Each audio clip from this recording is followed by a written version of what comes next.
could be on 17. I don't know if I increased the number.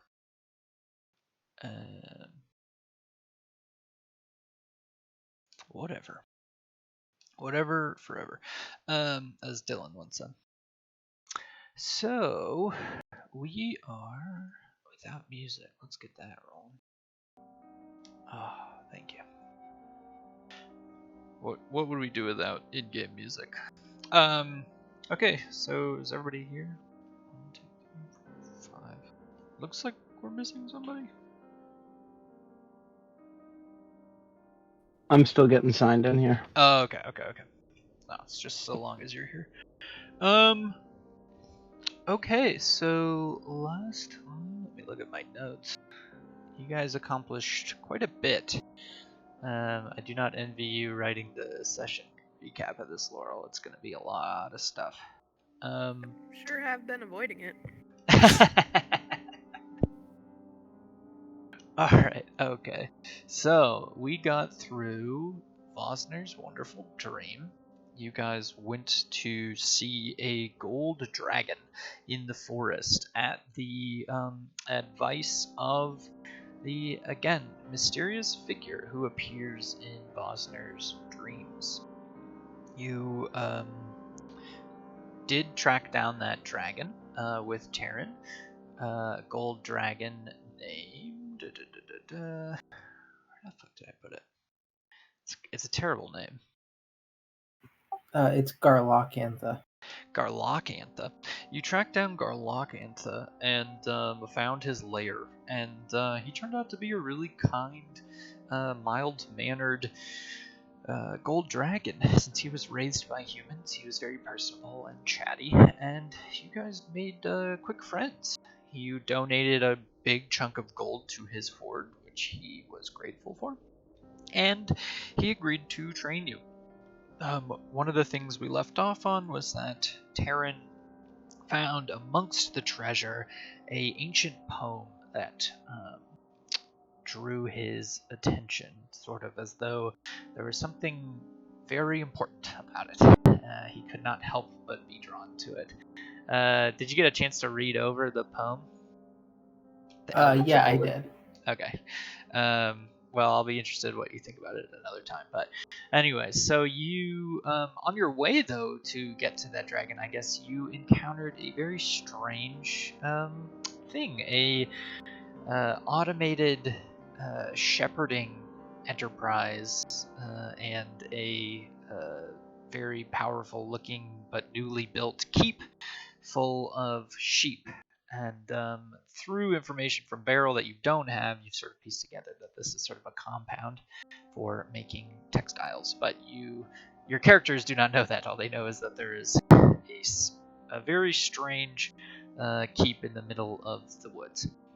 Let's see. We went from there to Veryl's scenes, correct? Yep. And there we followed Veryl along as he investigated the time bubbles in Chult and learned a number of things. And he discovered sort of this strange point of origin, or at least center, point of gravity almost, to these strange time bubbles, which are basically rotating around this center point. Or orbiting around the center point, rather.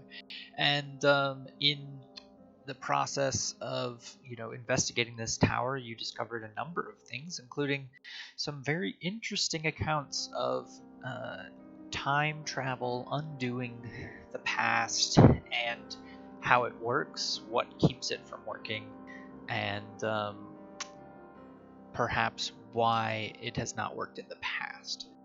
So a lot to unpack there, and sort of the twist moment being that Veryl comes to realize at the end of this investigation that all of the materials laid out beforehand are written presumably by himself at some future point, left for himself to find. So that is what Veryl went through. His party is missing in the Chultan jungle, having left the time bubble with the tower in it. and moved on to an unknown location. Any questions? Did I miss anything? Covered a lot of shit. I don't know if you just mentioned it, but we legend lored the Staff of Necromancy and saw its history. Right, that was another big lore drop.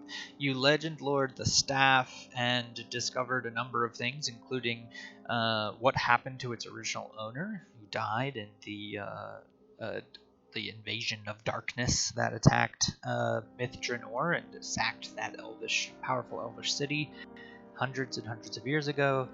You discovered a strange and powerful wizard who took the staff and used it for many years to build something deep under Mithranor, and then you watched him hand that staff over to his apprentice, who he set out into the world, and who Varel does not recognize.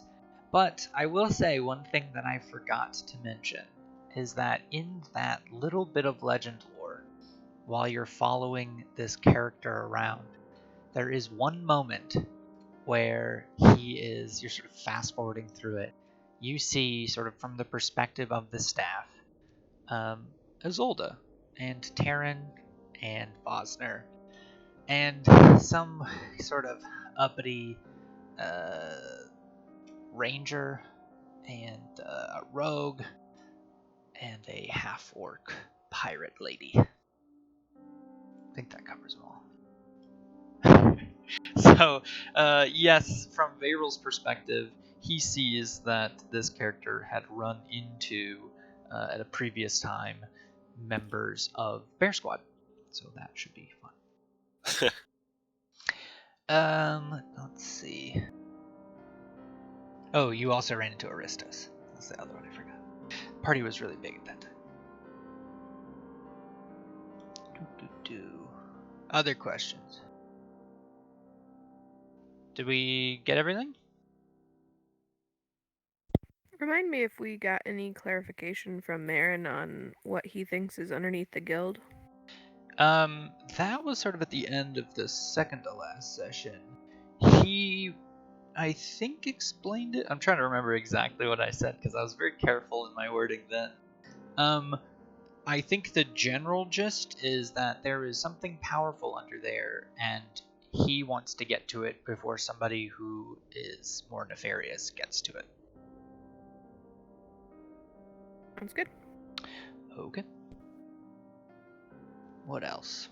More nefarious, of course, implying that Marin himself is nefarious. You wouldn't dare.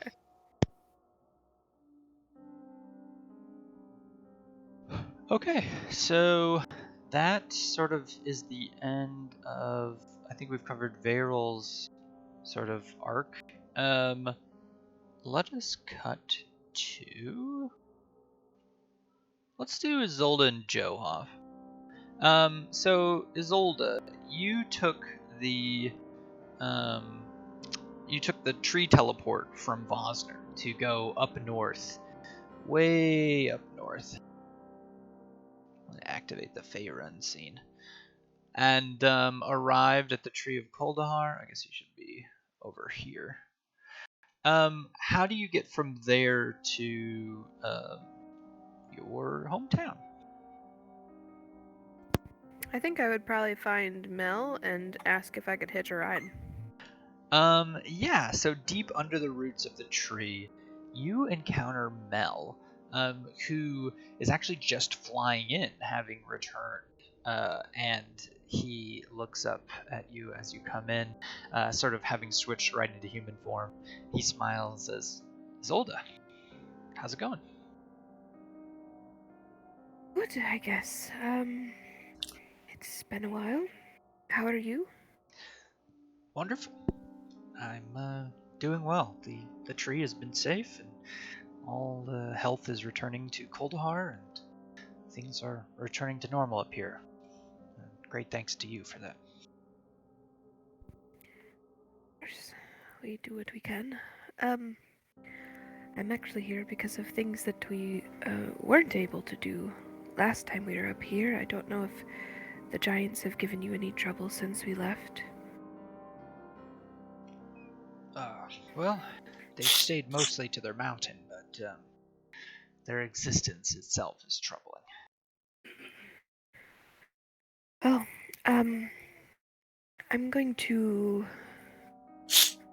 hopefully look into that, but I do need to travel to my hometown, to Bryn Shander.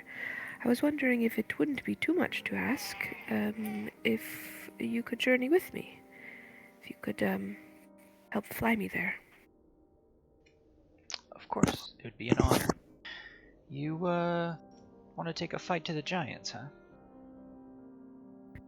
I don't feel fully comfortable leaving that sort of lingering threat when the tribes and 10 towns, or, one town is, still recovering.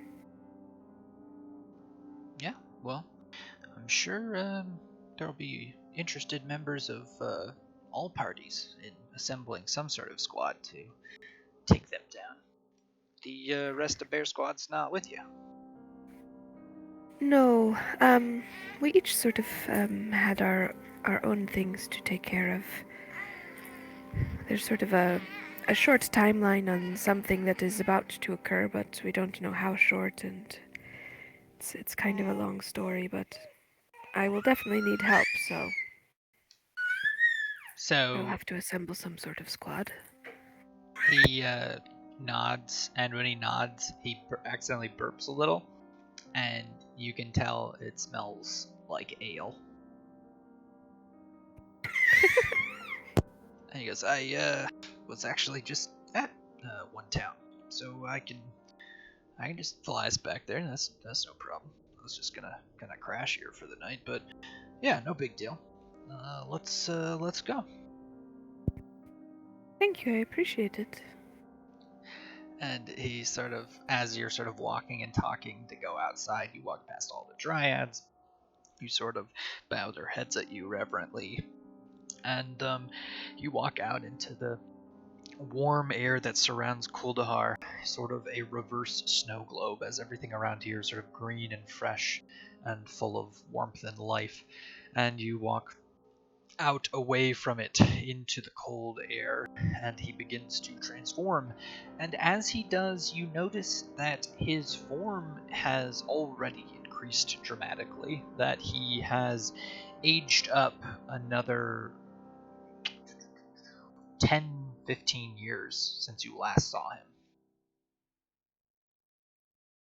Would she be able to put together that that's because of being close to the Mythalar? I think so, yeah. Okay. Yeah, she won't mention it then. He, like, signals for you to hop on his back, and as you're sort of doing that, he says, you know, Joab's been talking about taking this fight to the giants for a while. He'll be happy to see you. Oh, really? I was going to ask him about that, so that's good to know. Yeah, well, every time he gets drunk, he starts talking about who he wants to take the fight to. Giants are on the short list. I'm glad you've been drinking with him. He does need a good drinking partner. It's honestly hard to keep up, and I can actually cure myself of poison, so I mean, I wouldn't even try. yeah, probably best for your health not to. And Everything else has been going well, though? There's no, issues in Bryn Shander or the surrounding area? nope, the new council is in working order, thanks to Haldor and his father keeping things together. And seems like the inn is doing well. A lot of visitors have started coming in now that it's more stable up here. Good, I'm glad. And she'll just, climb aboard and prepare for takeoff. Okay. You arrive in one town and approach the Brynja Inn. Let me throw some tavern music. Hell yeah.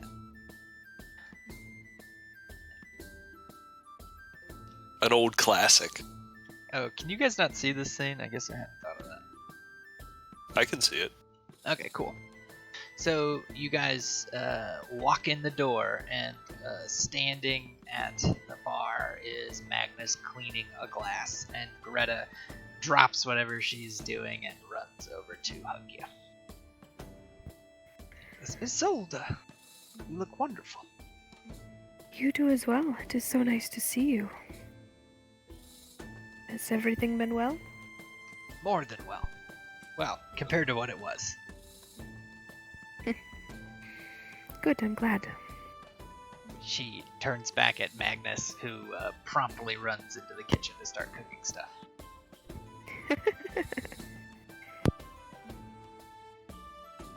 And in the corner sits Joe Hoff at what you assume now to be his regular corner table. He has multiple ales sort of stacked up next to him. He has not drank all of them. You get the feeling that Magnus just puts 4 or 5 in front of him and just to save himself some trips. She'll go over there. Well, ain't you a sight for sore eyes? You as well, my friends. How are the orphans treating you? Look, I don't know what adventures you've been having or what crazy things you've been doing, but I'll guarantee it ain't as fucking hard as dealing with the orphans. I was going to say, it looks like you've aged a couple years. I am more tired now than I was after the most intense battle I had with you guys. But it's good work. You're not bad little shits. I'm sure the town appreciates what you've been doing. Yeah, well, they repay in kind. They've been real good to me up here. And, Mel's been hanging about. Get himself drunk and lost and whatnot. Good, then at least you aren't getting drunk and lost alone.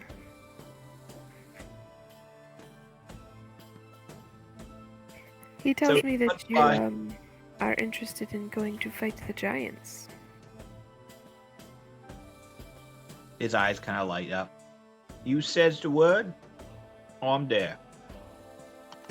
I am here to say the word, my friend. That is my only goal right now.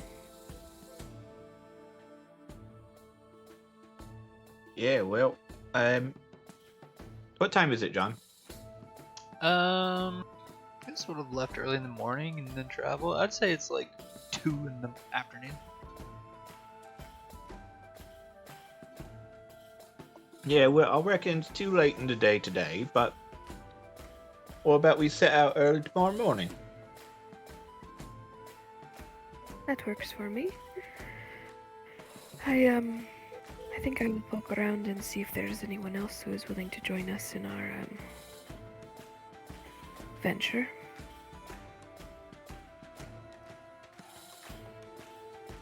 As much as I, respect your skills, I think that we might be in a little bit over our heads.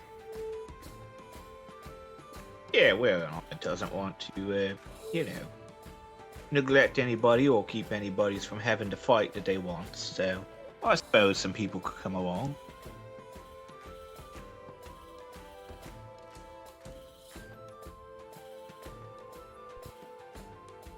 Has anything else been going on? Are you doing alright? Yeah, I'm old. But, I think I'm doing alright for my age, and, town is coming together, getting built back up right. Your mom and dad are doing some great business here, so, nothing to complain about there. And, other than that, it's just trying to keep the little shits from drinking all my ale. Good. Well, I was thinking about going to visit the tribes and see how things are going on their end. So I don't know if you want to accompany me or stay here and continue your drinking, but That is where I am headed next. Oh, they've got some drinks there too. You know what they say, variety is the spice of life and whatnot. Yeah, we should go, and you can tell me all about what you guys have been up to. Sounds good. Would I know, John, like how long it would take to get to the closest encampment? I'm just gonna say that Mel volunteers to go and do that for you. Yeah, she just wants to go to the one where Berthgar was. Yeah, Get there. and Mel just goes and relays the information to Berthgar, who has been very vocal about wanting to kill giants for a while, so it's Nice. not surprising at all. Yeah, she'll kind of just tell Mel then to, like, spread the word to any interested parties that he can think of that they're forming a party to go and fight the giants. Distribute flyers and whatnot, you know. Yeah, so he does that, and basically a group is formed. A number of the barbarians are willing to come with you, including a Berthgar the Bold. Shalif agrees to come, as does Izar, Kronenstrom, and of course Mel, and one of the druids of the old ways. They all accompany you on this journey into the old what did we call that? It was like It's Kelvin's Cairn, right? it was Kelvin's Cairn, but there was the valley beforehand, the Dwarven Valley or whatever. Yeah. Anyways, you guys navigate through that, and I'm gonna say that it consumes for each of you. For each character, they lose a third of their health fighting all of the things on the way, and up to 12 levels in spell slots. So you can, if you want to do 2 6-level slots, or you know, 6 first-level slots. That's not how that works, but you get what I'm saying. So Yeah. mark those off, and we'll start. And you guys fight your way through all the way to the Frost King's throne. Each of you roll me a d6.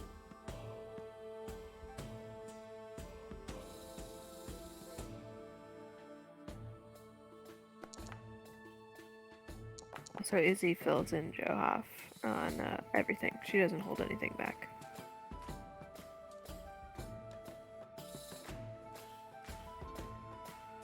Okay.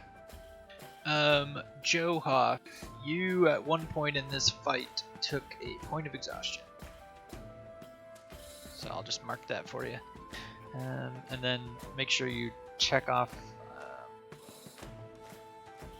say 20 points. Oh! So you all arrive at the Frost King's throne, fighting your way. I guess I should change the music from that to something more battle-y.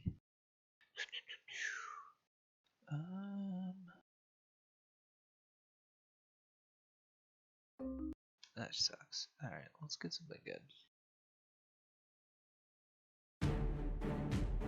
You guys fight your way through the valley leading up to Kelvin's Cairn, allying with these these members of the barbarian tribe who just cut through everything in their way, and do not ever need to stop. It seems like they very rarely short rest, and you get the feeling that they are always on the move. You arrive at the Frost King's throne, and there stands the Frost King with 4 elite guards at his side, and he booms up and down from his throne. I told you never to return. Oh, and this is a scene where Zolda and Johoff are claimed, as is Mel, but somebody can be Berthgar, somebody can be Shalif, somebody can be a druid of the old ways, and somebody can be Izar Kronenstrom. So it's like a dibs-based system here.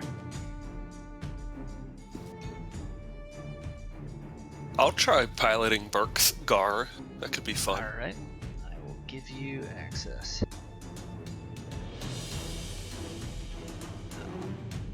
I'll take Shalif unless anybody really wants her. I'll be the druid. Who's left? Sorry, my Discord dropped. Isar Kronenstrom is. I'll take Mr. Cronenstrom. Okay. And...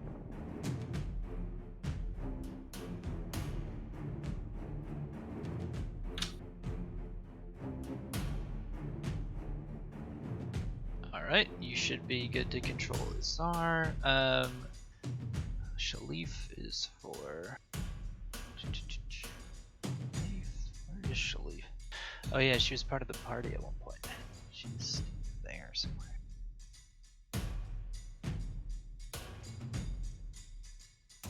We've already lost the HP / spell Yeah, slot. I removed... Well, you can remove the spell slots if you have them.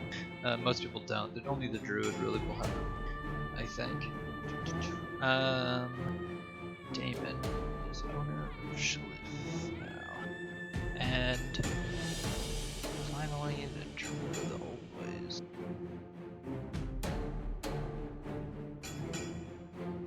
Goes to Stan. Yep.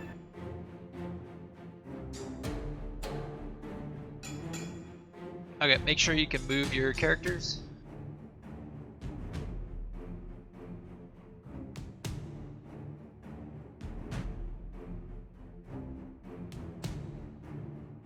Alright, we're good to go. And I do need to remove spell slots. Yeah, I would. Just remove 12 levels of them, however you want to just divvy that up.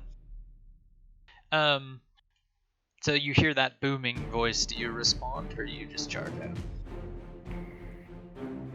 I think Isolde would probably just respond.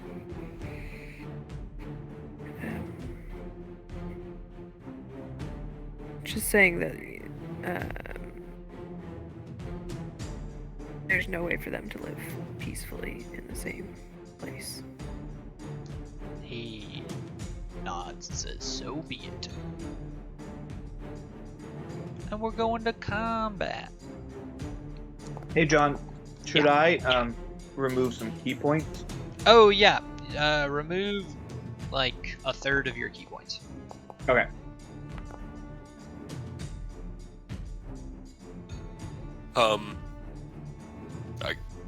Never mind. Oh, there he is.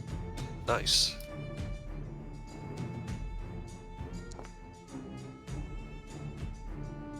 All right. Same rules as usual. Hopefully your characters are not super complex. Just run it, shit, and hit it, I guess, is sort of the general rule. Berkdar, you are up. Round one. Yep. So I'm just curious, as an action I see weapon attack, and I see the usage is one legendary action. Does that mean if I'm to attack with the weapon that I have, it's going to be one legendary action? Ignore the legendary actions. Okay. And ignore weapon attack. The attack that you want is something called Bankenfuhrer, which is the name of his sword.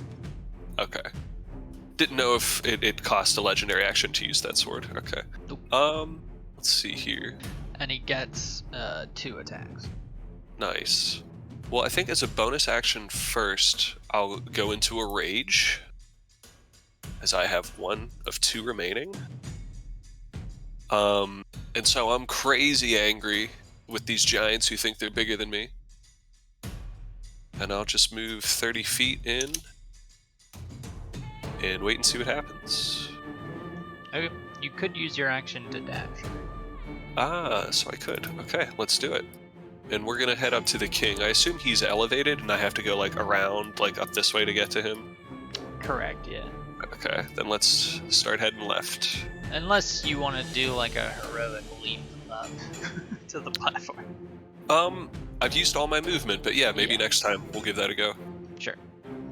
Alright, Isar. Isar's gonna move that 60 feet and, just get ready to bonk some stuff. Okay. So, Alright, it is this Frost Giant's turn. He's going to hurl a rock at his summer. Woo! And then he's going to run down towards you, trying to block the stairwell. This giant is going to run this way, and then run another 30 feet. It is the Druid of the Old Ways. Alright, I'm going to run forward 30 feet.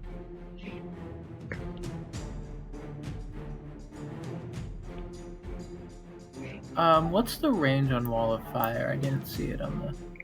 I have no idea. Didn't see it on my character sheet, so... Looks like 120 feet. Sweet. I'm going to cast it. Okay. Can you draw it first? Like where you want it, and then we'll... I think the way it works is if you target the creature, it'll be like... We're gonna have to do it where like you don't consume the spell, you know what I mean? Right. So it's 60 feet long, 20 feet high.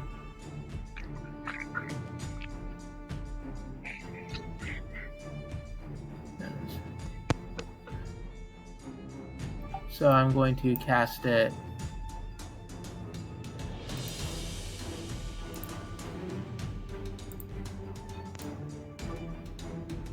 Oops, that's not right. I'm going to cast it like this, but catty corner. I just selected the wrong. So it's going to be like bisecting these three guys and just cover that I plane. don't see you drawing anything. Let's try this. Right here. Oh, okay, I see that. Okay, so you're bisecting that group over there? Yeah, and so hopefully it'll get these guys and then block off this way. Oh, yeah, it doesn't necessarily block the way. They can run through it, they just take damage. Yeah, yeah. Okay. Yeah, how about just target those two and roll the fire damage? And we'll just, if they end their turn there, I think it's, or does it start their turn? I always forget.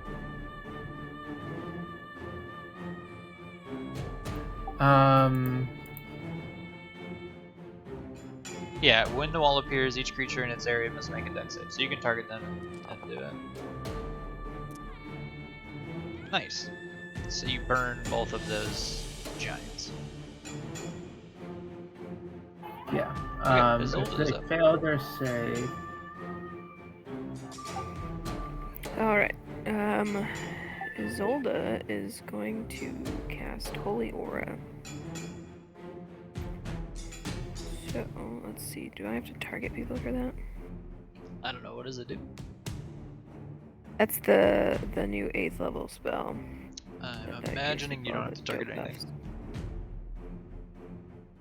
Unless they're near you. Cast it. If it's like Spirit Guardians. No.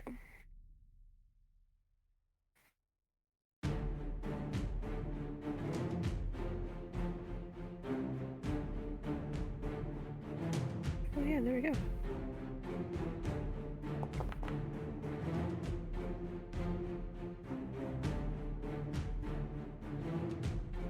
I'm not sure why it made me do that. Well, because it has a saving throw.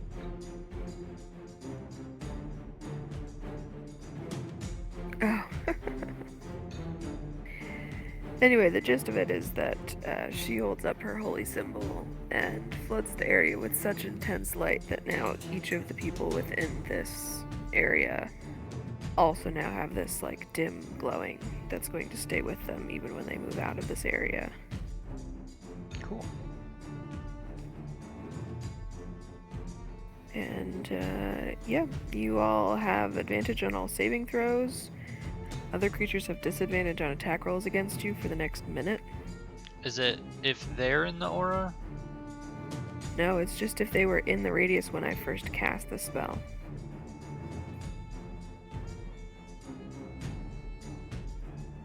Okay. So it's kind of like Yeah. That makes sense. like blast or something. Are you moving or what are you doing now? Yeah, she'll move up 30 feet. Okay. Joe Or Hoff, you're 40 up feet, next. I guess. Right. Okay. Drop it. Ooh, oh god. Drop is gonna move up his feet. And then going to target these two here. And shoot Coralon's mark at them.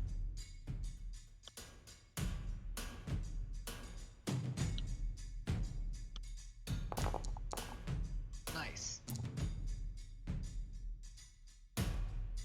Oh, they both succeed. That sucks. That does suck.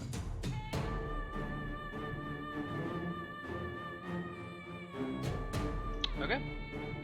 You doing anything else? Bonus action. Quick point of order.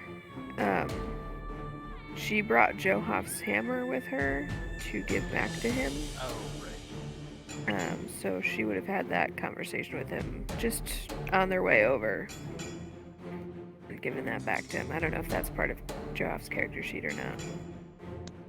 It is. Yeah. Okay. They take half damage, right? Yeah, they did. So there was no way in that for me to upscale it. I can spend key points to upscale it. Sure. There's no way in the template for me to do it. So I am going to go ahead and actually, if it's all right, use the 3 key points. Okay. So so roll 2d6. 2d6 times, Or wait. so 66. No, it should be more than that for each. No, because you spent 1 already. Okay, yeah, 2d. So roll 2d6 more or 4d6 more, and then I'll add that to the damage. Shouldn't it be? It should be 66, right? Well, 'Cause I that's you've already rolled the first 2. Well, the first 2 are initial, and then I can't I spend then 3 in addition to add 2d6 each time?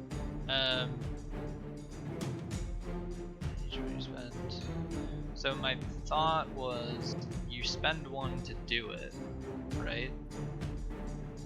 Or do you not? I didn't think I did, but maybe I do. I might be reading it wrong. That's okay. I think I worded it poorly, but it doesn't really matter at this point. Yeah, just roll 66, that's fine.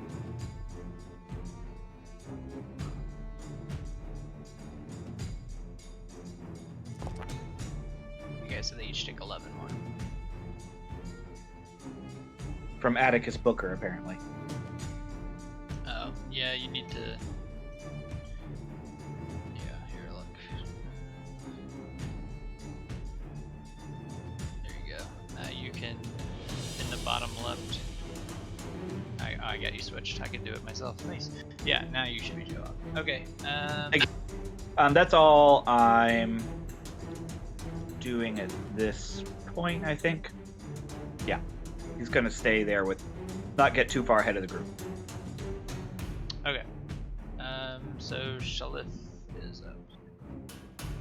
And I just realized that your speed had been set to 0. It should be 50. It should be what? 50, so Oh, snap. it's quick. How does that change anything?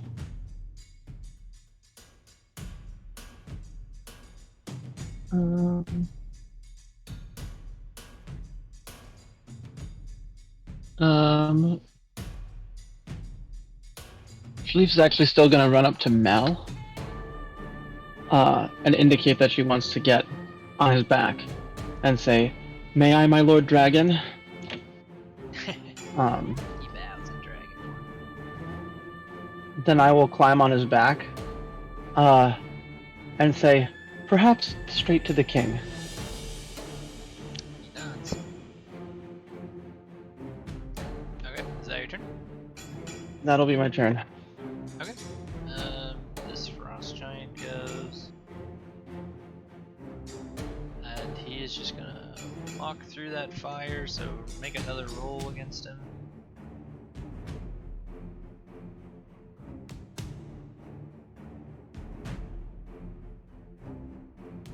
He's gonna throw a boulder at Johop with disadvantage.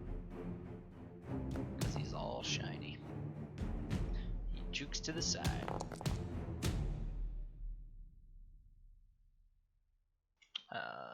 Okay. Okay. Mel's turn. Sleeve goes on the back. Mel moves 80 feet.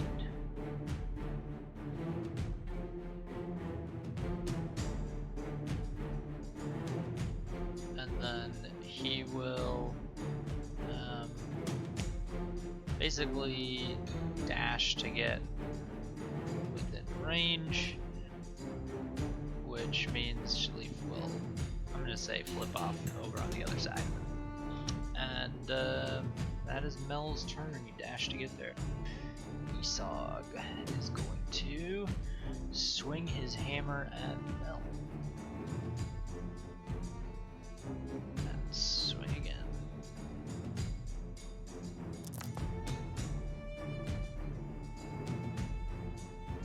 Let's see the attacks, just 2. He swings his mighty hammer and it smashes into Mel, but it does not seem to harm him all that much. Mel is a lot stronger these days. This frost giant is going to throw a rock at Berkathar. And miss. Alright, Berkathar, your turn. Yeah, so I foolishly raged too soon, and I need to attack somebody this turn to keep it, and I can't. That's fine. We'll just say alright. you raged now. Appreciate it. So given that I think that'll allow some more theatrics. No. I'm gonna try to get close to this guy.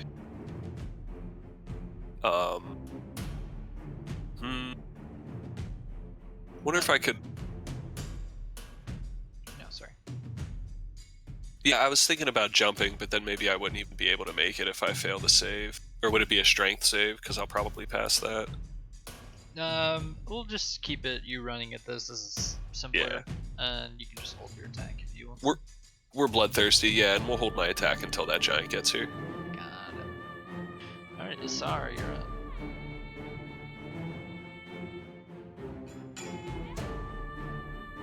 Gert, you're up.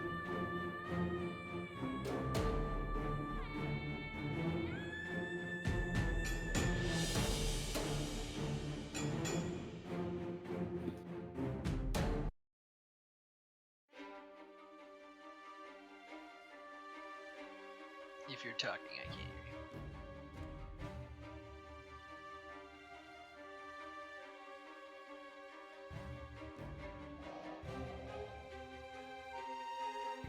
Sorry, guys, he's having trouble with his microphone. No worries. Can you hear me now? Yep. Yeah, that's all I could do, is just move there and wait. Hold my attack. Okay. It is this frost giant. He is going to come into range of both of you with your attacks.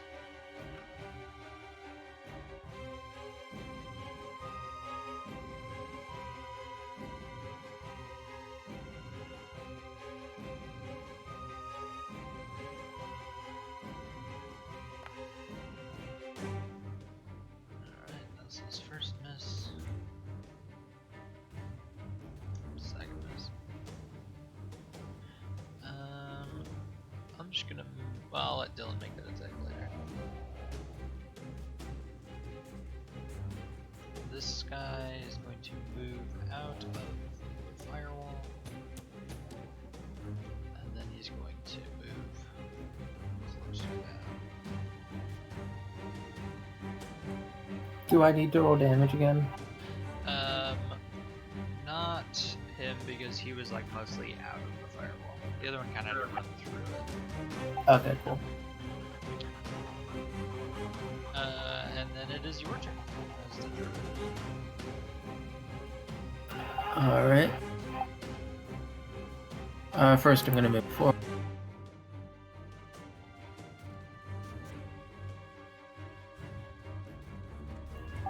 Then going to I think I'm just gonna cast Fairy Fire on him. I think that gives us.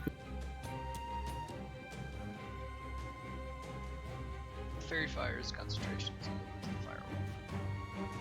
They've all moved past it though, so Yeah. I'm okay with that.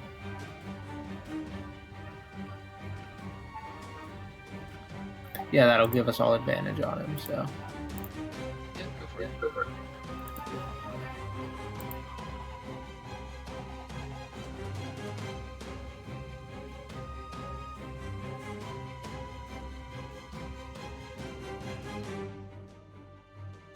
Alright. He fails. This guy has disadvantage. Is glowing. Isolde, you are up. Can I tell whether this giant has reach? Like if I were to Definitely move does. away? Okay. I'm gonna take the disengage action. And I'm gonna move back. Say this far. And then I'm gonna cast Spiritual Weapon. Okay.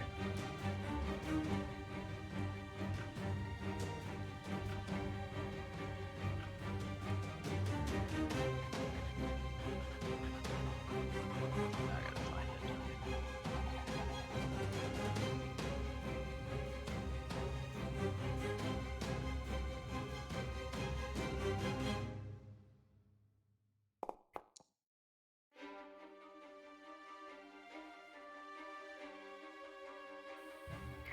That's all I can do. Okay, cool. Johoff, you're up.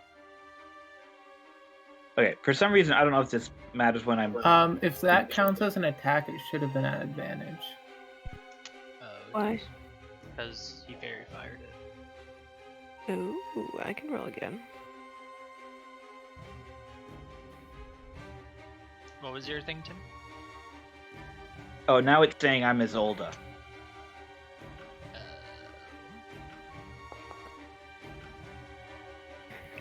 I rolled the exact same thing. Beautiful. At least you're consistent. If you click on Johoff, does that help?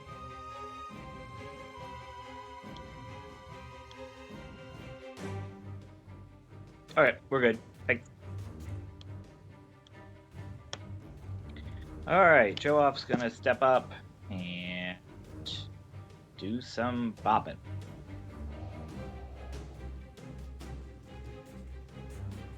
You have advantage on all of these, because he's very fun. That's alt, right? Correct.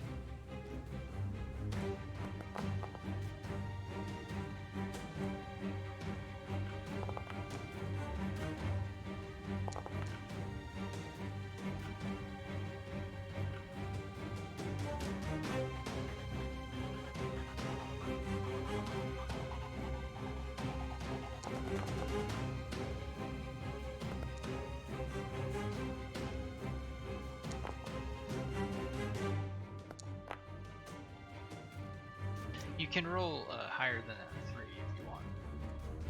No, I'm good. I'm good. Okay. Thanks for just digging that knife in and, wiggling it around. Hey, good job. And then gonna move back here. Okay. R.I.P. Drew to the old days. Alright, Shalif, you're Just up. leave me I to don't die. know. I don't know them. You just fought for like a day together. Yeah, it takes longer than that for me to care about somebody. Got it.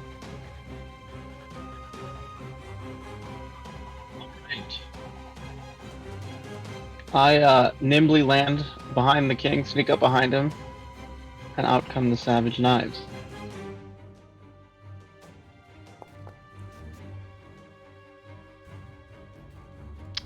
You do get sneak attack for that. And now I get my sneak attack damage.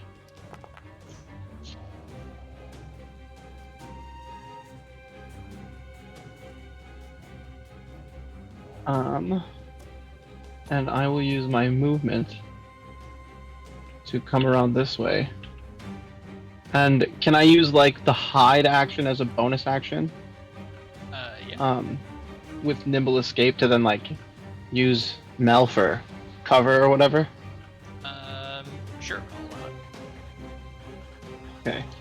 So I think I roll stealth for that then. Yep. You duck under Mel, and Nisog loses initiative. Alright. Kill. This frost giant is going to come down this way, and that's his turn.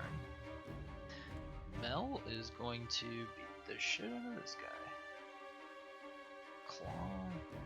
Oh yeah. Tail. Oh. And bite. Oh. Alright, Isog is going to swing at Mel. Swing again. Mel is taking quite a beating. This frost giant. Just to be clear, John, those are happening at disadvantage or no?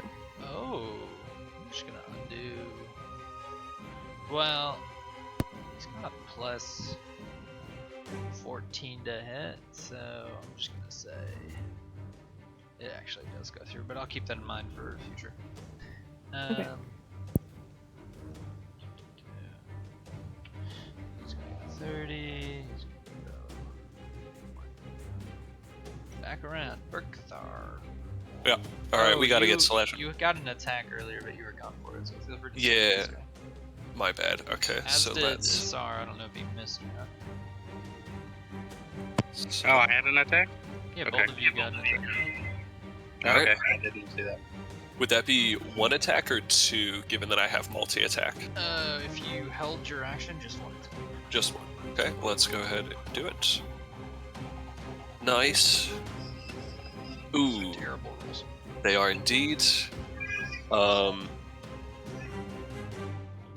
Did I get all of the bonus? Yeah, I sure did. Rage adds a bonus, and I wanted to see that it was added to that. Yeah, it was. Looks like it is. Okay. Ba-bow. In that case, now for this turn, we'll take our multi-attack and attack him a couple more times. Yeah, sorry, you can attack him as well. Get smacked. Those are a little better. I'll go after Dylan. Dude, I can't miss. Nice. I scream at him after stabbing him 3 times. Nice. Nice. Alright, feel free to swing Asar, and then Asar, it is your turn. Okay, so for the one held action, here's this. Okay. Is it an advantage? Is that Every time if he doesn't have full health, then I have advantage on melee attacks. Oh, yeah, that's right. And now here's my normal attack. So how many do I get? I think I get 3. I don't think so. Mine make 3 attacks. Blood frenzy. Oh, yeah, Yep. 3 attacks, shit. 3 attacks Okay, with we go. advantage. Aren't you guys One. glad you befriended these guys instead of fighting them? Yep. I mean, we did fight. We definitely killed a lot of them.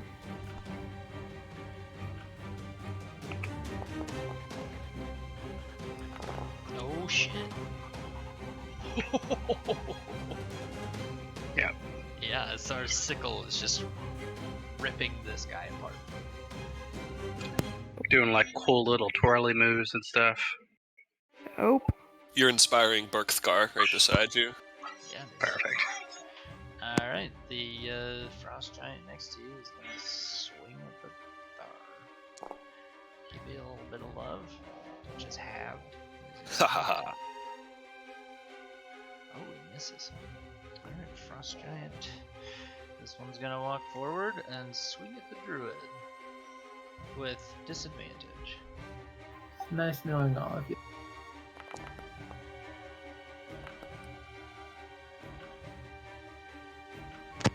Is he a druid of the dead waste now? And it is his turn. He's lucky. Alright, well, not wanting to die, I'm going to recast Wall of Fire. It's the wrong one. Kind of like this again. You're gonna lose concentration on fairy fire on that guy. Yeah, I know. But since everyone's abandoned me, then die. Got it. Okay, yeah, target both of them and make them roll the saves.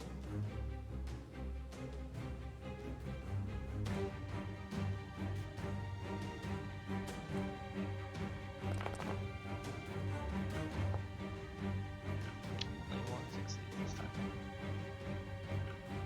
Then I'm going to back up. Well, actually, with the fire, it's opaque, so they can't.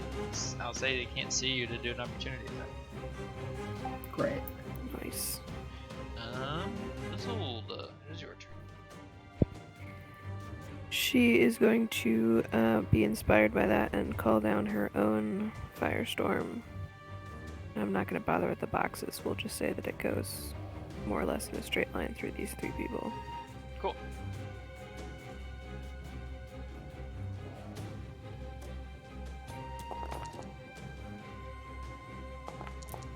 Nice. Ouch. And then as a bonus action, she's going to use her spiritual weapon attack. Hell It's not at advantage anymore. Okay.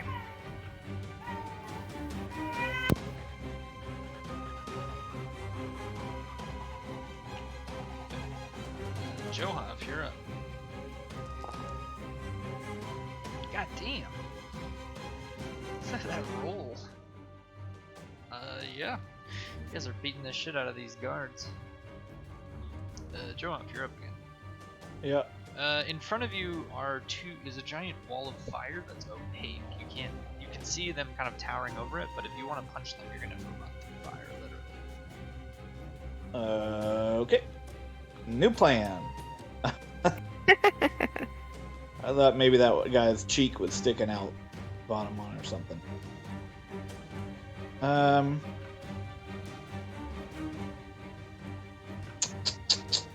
If I go, can you see where my measuring thing is?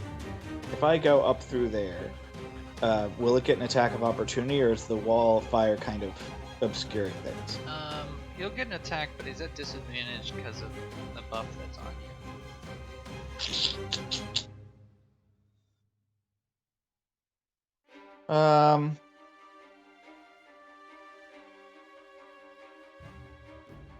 Yeah, I'll do it. So I don't know how high these walls are. Are they something Johaf could jump, or Yeah, does he I'll need... say with your ninja abilities, you can just climb up. I mean, you can climb up walls and shit. Yeah, I could run straight up walls. Yeah. Yeah, I'll say you can get up there. Let me put you up there. Thank you. You'll do the attack with disadvantage.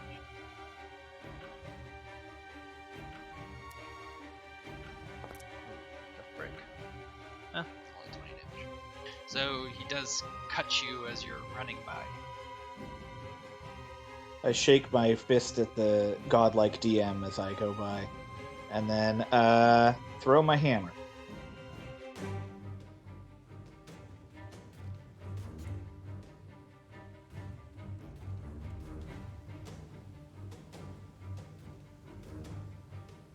Going with a 3 again.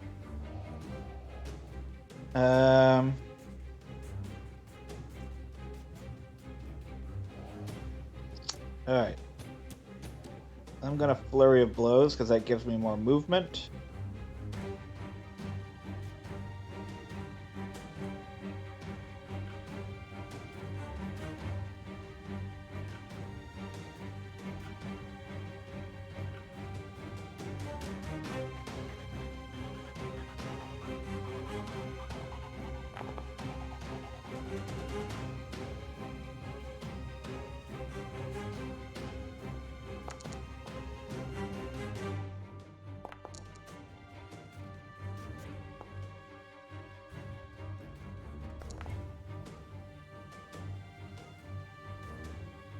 And then step back just a smidge. Okay. You're still within range. Well, you can disengage. You can tell you're still within range. So. Okay, Shalif, it's your turn. She darts back out from underneath Mel to get underneath the King Giant and stabs. This time trying to get like cut. Oh, I think I get the advantage. Oh yeah, you do. I'll just roll. I'll just roll one more. Okay. You stab up into And I will take the hide action again. Okay. Dart back underneath Mel's wings. Alright. This frost giant's gonna go up to Johoff and try to grapple him. Can you beat a 21 with athletics or acrobatics?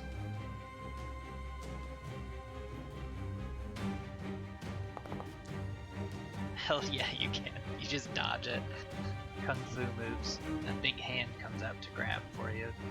And then he just says, forget it, runs past. He is starting in... I guess he's... I can't remember. Is it starting in the fire or leaving the fire? No, I think it's entering and ending your turn. Got it. But Does- like his starting, or going like through the wall, but his starting damage was when it dropped.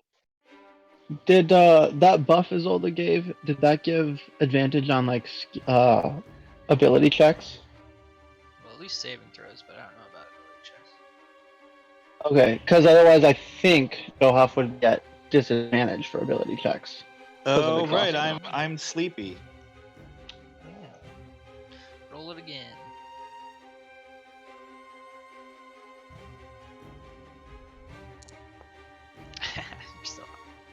Alright, Mel's gonna When he leaves, Not that. if he Not that steps away, sleepy. do I get an attack of opportunity? I don't think so because he can grab you at range and you can't attack him at range. Like he has a range of Oh, I 10. see. Okay, yeah, makes sense. And then he's going to use the rest of his movement to get to here, but that's his. Actually, no, he already did an action. So never mind.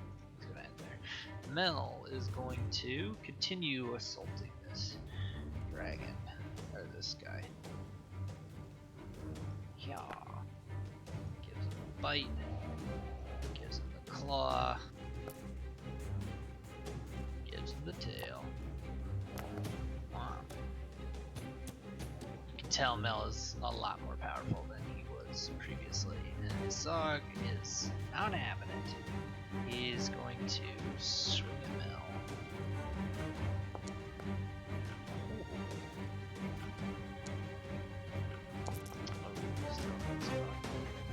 Oh, that one should be disadvantaged. Let me actually put this one. Oh, okay. Good thing it's disadvantaged. Anyways, about the same. Frost Giant will go. He's going to move here. And he's going to throw a rock at his Isolde.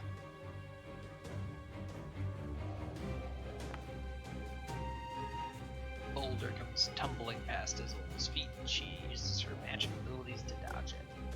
Bergthar, you're up. Yep. Let's go for some killing blows here.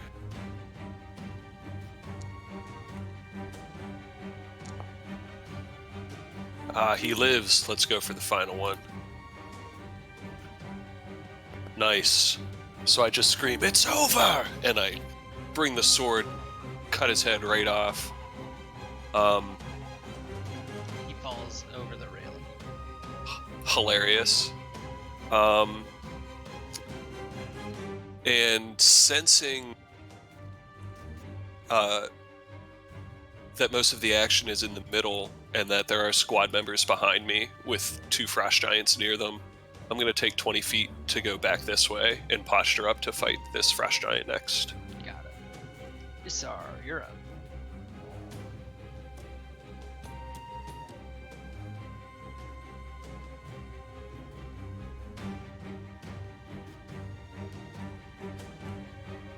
Gurrit, you're up. Now I'm coming. Just making some nice hot chocolate. So anyway, Ishar, who would be angry that he didn't give the final blow, He's gonna say, I will not be one-upped. Come over here. Nice. And boop some dudes. Do booping. Alright, alt. 1. 2. And 3.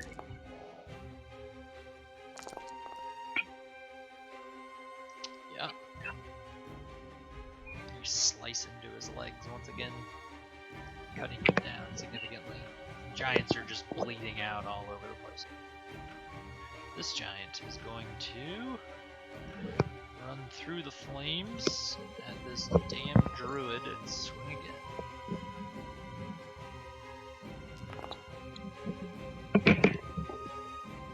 I don't know if he takes it or if he's already mostly through, but that's what it was. I'll say he was in the fire, so I'm just gonna have to swing at him. Cool.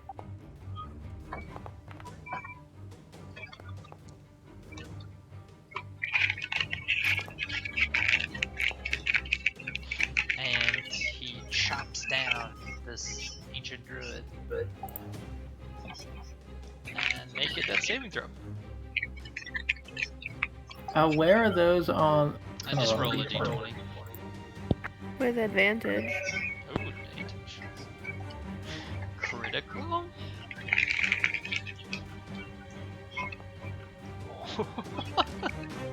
Give advantage. Oh, still a failure. At least it's not Gert, your mic's open. Isolde.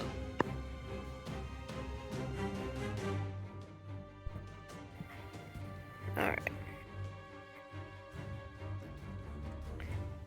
I am going to move.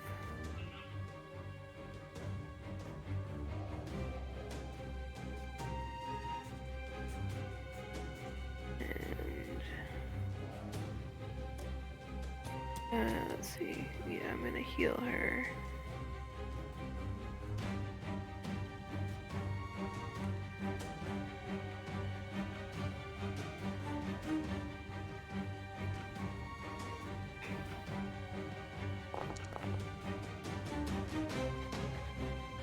Nice. Then for my bonus action, I'm gonna invoke Ilmater's Mark. What's the range on that? Isn't it like 60 feet? Let Okay. me look. Yeah, I'm just checking because it's not gonna hit anybody else. But It's not. no, everybody's 70 to 90 feet away. Maybe I'll do that before I moved because I was 35 feet this way. Sure. Would that work from there? You'll catch almost everybody. We'll say even Shalif because she's supposed to be underneath Mel anyways. Okay. Yep. Okay. Yeah. Everybody's got to be. Let out a battle cry, go rush and heal her. And that's it. There you go. Joe Hawk, you're up.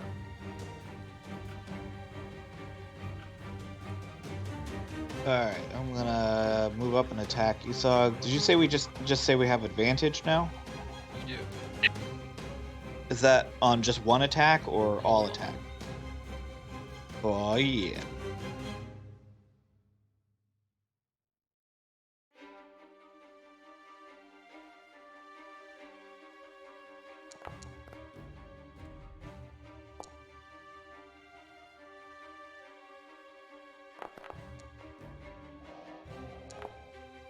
Maybe we should change that D8 to 2D4. Just to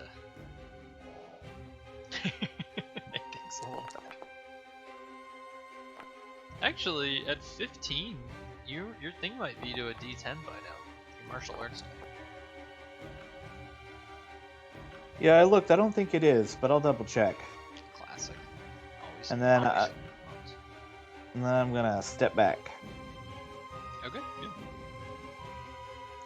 Shalik is up. We're still just trying to take this dude out. Trying to cut his legs out from under there it him. is. Yo. So to roll sneak attack with for crit, you just hold Alt when you roll the damage. Okay, does that... Yup. You, what's it look like when you almost kill this guy? You bring him all the way down to his knees. She takes, she gets up underneath him, slices into the cartilage at his knee, and, like, twists as she rips the knives out, and basically, like, completely demolishes the joint with one stab. There's, like, a Tarantino-esque spray of blood that splashes her face. Sick. Glad you picked Shalif. And I will now, like, nod to Mel, like, your turn. Yeah, you've sort of... Isog is now, like, dropped to one leg, sort of kneeling in the execution position. This frost giant, however, is still going to try to kill Isar. I think he has disadvantage on Isar. Was Isar in it when the buff happened? I think he was. I don't think he was, no. I got a little indicator that I got the buff, so I don't know if that showed up for everybody, but... It was. I didn't get an Shalif, indicator. Myself, Yeah, I see it. The Mel. druid, Johaf, Shalif, Isolde. and the druid. Yeah, I think since Izar was before Isolde, he would have run out before him. Got it. Great axe coming down. Isar.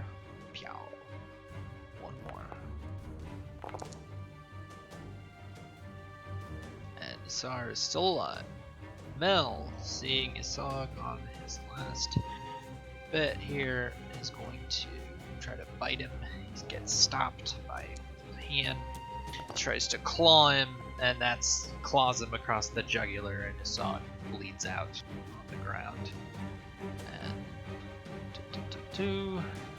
it's his turn. This frost giant. I'm gonna say, for the sake of narrative, and because you guys have like 50 more things to do today, the other giants surrender and agree to leave this place forever and flee. If you will give them mercy, and you guys can execute them if you don't. Which do you decide? He would accept those terms as long as they go far north into the glaciers and don't return. Birthgar's like currently raging, so he might need talk down. Like he was going all out, clean up. All right. Like Isolde roll persuasion, and Berthar, I don't know, roll. It's rage, intimidation. Intimidation. Yeah, I guess let's just say Berthar doesn't accept the terms and just cuts down the the giants, just executes them. Johaf is secretly very pleased. And Isolde remembers that these folks are barbarians. They get that name for a reason. And you guys find the spoils of the giants. And I'm just gonna say, for the purposes of narrative, that one of the reasons Berthar and Izar and all of them agreed to come was for the treasure. And some of it goes to Joab's orphanage. She had kind of planned on suggesting like a 75-25 split, giving the majority of the treasure to the tribes. Yeah. So do you want any of their gear? Oh no, the rest of it was gonna go to Bryn Shander. Got it. Okay, yeah, so you are able to... Stop this music. You're able to successfully finish up these giants, hand out the gear, and I'm going to throw us back to Brynja Inn, where you and Mel and Johaf arrive after a couple of days out in Kelvin's Cairn. And there, Greta and Magnus have prepared a bunch of food for you, and you're sort of relaxing, hanging out here on vacation. Nice.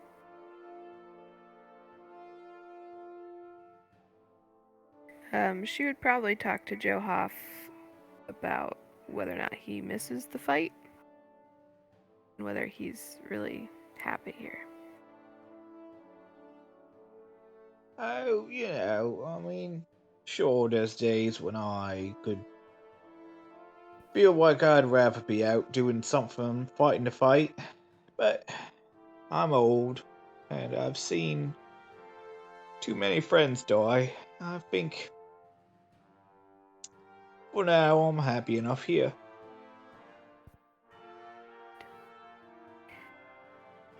I had considered trying to, I guess, convince you to join us in this next leg of whatever this fight is to save the material plane, but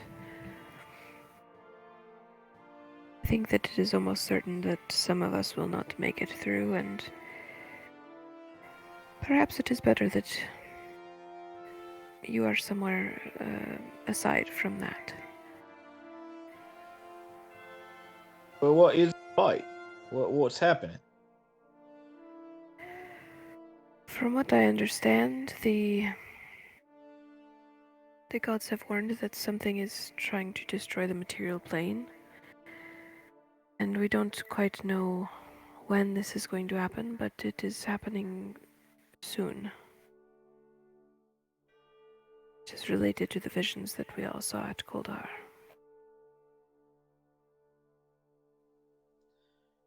Joe downs his ale and kind of stares into the empty cup for a little while. He says, when I was a young little shit myself, the whole world seemed like it was ending then too. I gotta tell you, poor little orphan that I was then, even though the world was ending, it would have made a big difference to me if someone had come along and taken care of me. So, I did tell you that if you really needed me, I would come back. But, if the material plane's really gonna bite it, I think maybe my place is here with the little shits, giving them what protection I can, right?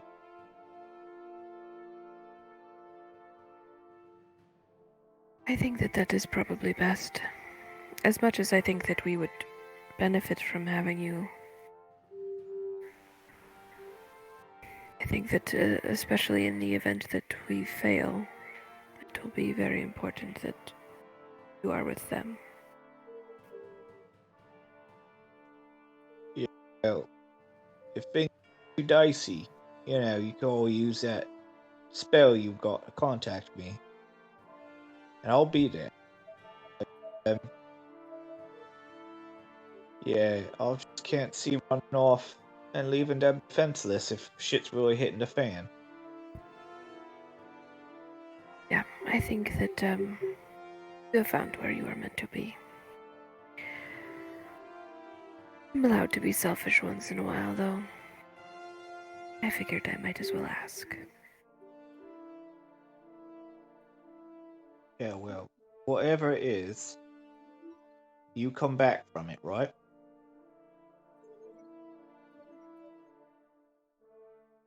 I will try my best. He kind of looks sad about it.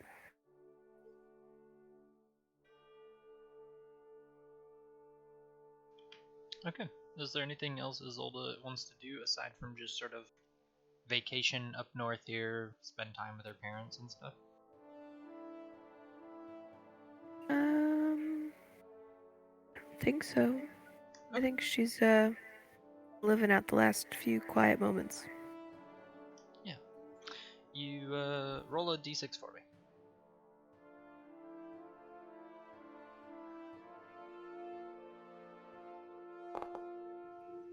Yeah, it goes really well. You just have a nice time with your parents. You have a lot of lovely dinners. You go fishing with your dad at some point. It's all very wholesome northern experience. Mel comes in regularly and drinks and with you and Joe off, and you reminisce about fighting an ancient white dragon and how Joe off almost biffed it. And it's a lot of fun. Okay. So now we move on to Damon, who's our last person for this. Damon, you go through the portal, unless you want to do anything first. No. You go through the portal to Lurien and find yourself in this sprawling, mechanistic, gnomish and halfling society. All of the buildings seem to be using technology that is far more advanced than what you're used to seeing in Mossstone, though it sort of reminds you of your time amongst the Netherese cities. Though in the Netherese cities it was much more refined, much more elegant, sort of built into the architecture. Here it's sort of glued on, fastened on, sort of scrapped on look. So it's as technologically interesting as it is. Everything sort of has this feel of being in a constant state of repair and disrepair.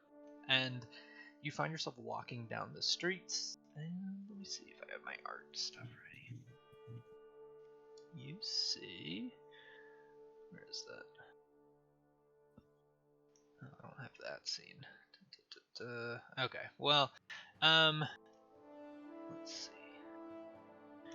And you had a few things you wanted to do, correct? You wanted to go to the Archive of Lurien, and you wanted to go to the Church of Primus, and then you wanted to see a Master Tinkerer. Is that right? Yes. Those are the three things I think I wanted to do. Okay. You follow the street signs and are able to locate the Archive of Lurien, a very technologically based library with like a card catalog and everything that you can basically put in things almost like a computer, and it will find the tome for you. It looks like this. There's a large telescope in the center of the library that points up towards a glass domed ceiling. It can see through the glass and look at the constellations and all of those things. Roll me an investigation check for your research in the library. Oh my god. Yeah. Did you have a question before I tell you shit? No, I was going to say I'm immediately like, first search, like just Primus. Any text or information I can find on like the nature of Primus. Yeah. If he has an origin, what it is, like, and how Mechanus interacts with and is like important to or related to the material plane. Yeah. So with a 30, you discover a number of things. First of all, you discover that Mechanus is a representation of the order found in the prime material plane, and that the order in the prime material plane is sort of an echo of the Mechanus, and it is an echo of the prime material plane. It sort of exist together, tethered together, one creating the other. And insofar as Mechanus is ordered, the material plane experiences a similar amount of order. You also discover that Primus, as a god, has existed since all of the gods have existed, as far as the historical record goes back. But with 30, you discover a very old Netherese tome that posits the idea that the gods themselves are not infinitely old.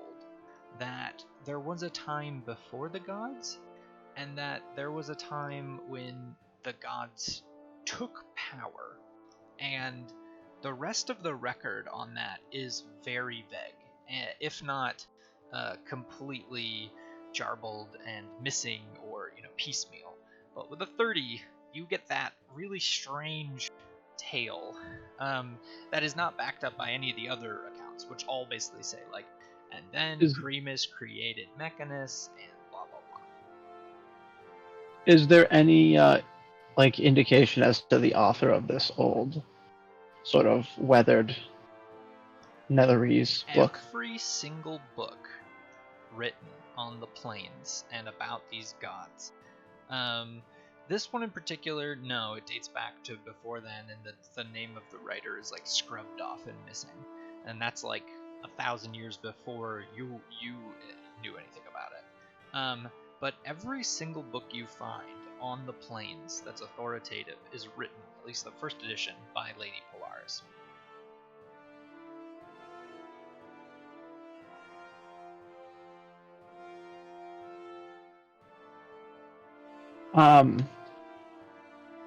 And I suppose, like, as I continue to, like,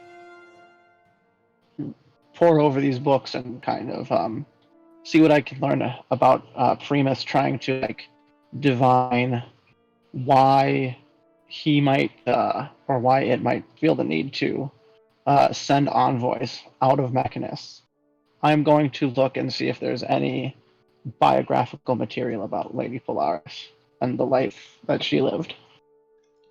Roll me Insofar as that's possible. a history check or investigation, whatever one you want. God damn, this is the moment for Damon. You read a biography written by one of Lady Polaris's assistants, apprentices, and you scan through it, and it's just hundreds of pages of accounts of how Lady Polaris went to all these other planes, was one of the first people to travel interplanarily, basically taught everybody the planar transportation spells, and basically postulated their existence and found a way to get to them, and then was the first one to research them. That's why she has all the books, because she was one of the first Netherese wizards to go, and could control it well.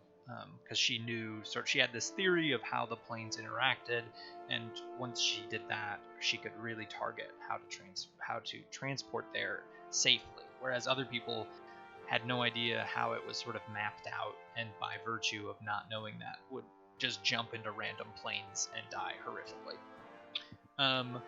One of the things you read from this apprentice is just like an offhand mention that Lady Polaris was barren.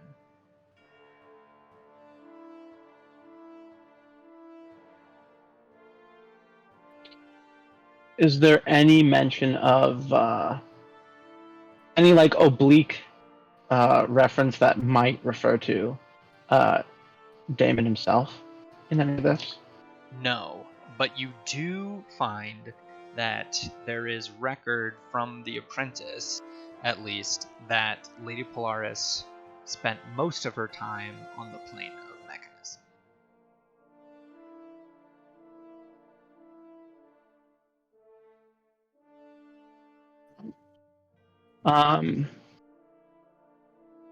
I guess the only other thing I might look into here, other than like magical research that can be abstracted, would be just to like familiarize myself, insofar as it's possible, with any organized religion or church surrounding Primus or Mechanus, just so that I have some baseline knowledge for when I go find an actual like clergy person and talk to them. You find record that order is craved through all civilization. In fact, civilization is sometimes considered to be a manifestation of order.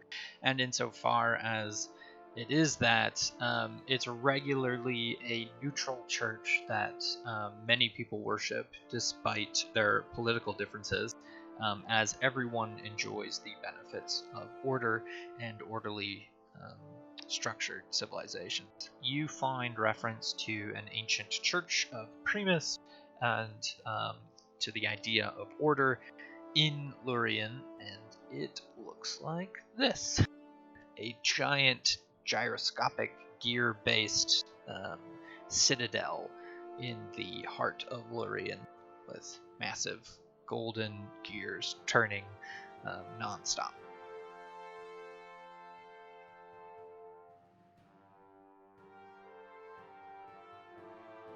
Yeah, I mean, at a certain point, like Damon is going to head there, and I think anything else that happens in like the archives could probably be done abstractly. Sure. So yeah, he would like to seek out an authority on, Primus, somebody who has like spent their life or a good portion of their life trying to divine the order that Primus exists for, or that exists because of Primus, and thinks his best shot is going to be through the church somehow. Yeah. You encounter a small gnome who runs the church, who walks around with like 7 or 8 different pocket watches on him, and he's constantly checking them and tending to them. And you see him sort of consulting with people as they come in, fixing. It's also like a repair shop. He's like fixing their household items. And as sort of like a token of service to the people, he brings order to broken machinery. And as you walk in, he looks up at you and sort of bows his head and says like a prayer, recognizing your mechanical design. I will wait respectfully for him to finish his prayer, and then I will say, "Greetings. I am Sentry Model 726, here seeking information about Primus. Have I come to the right place?" Well, sure. Excellent. May I ask your name, good sir? You can call me Ted. Ted. Wonderful. Tell me, Ted, how long have you been a member of this church? Well, 100 years, 300 days, 6 hours, and 42 minutes. And then he puts away one of his clocks. Damon is stunned into silence before saying that. That is a remarkably accurate tabulation. It seems that you prize highly your exactitude. Approximation Is is for this- suckers.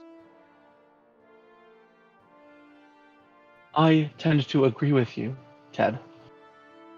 Tell me, what draws you to Primus? What draws anyone here to Primus? Why worship an entity focused solely on order?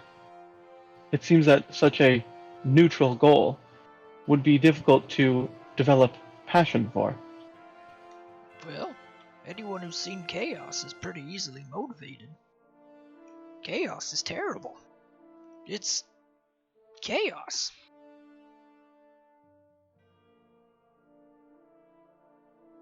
I see. So it is not so much that order is so good, but that chaos, the alternative, is terrible?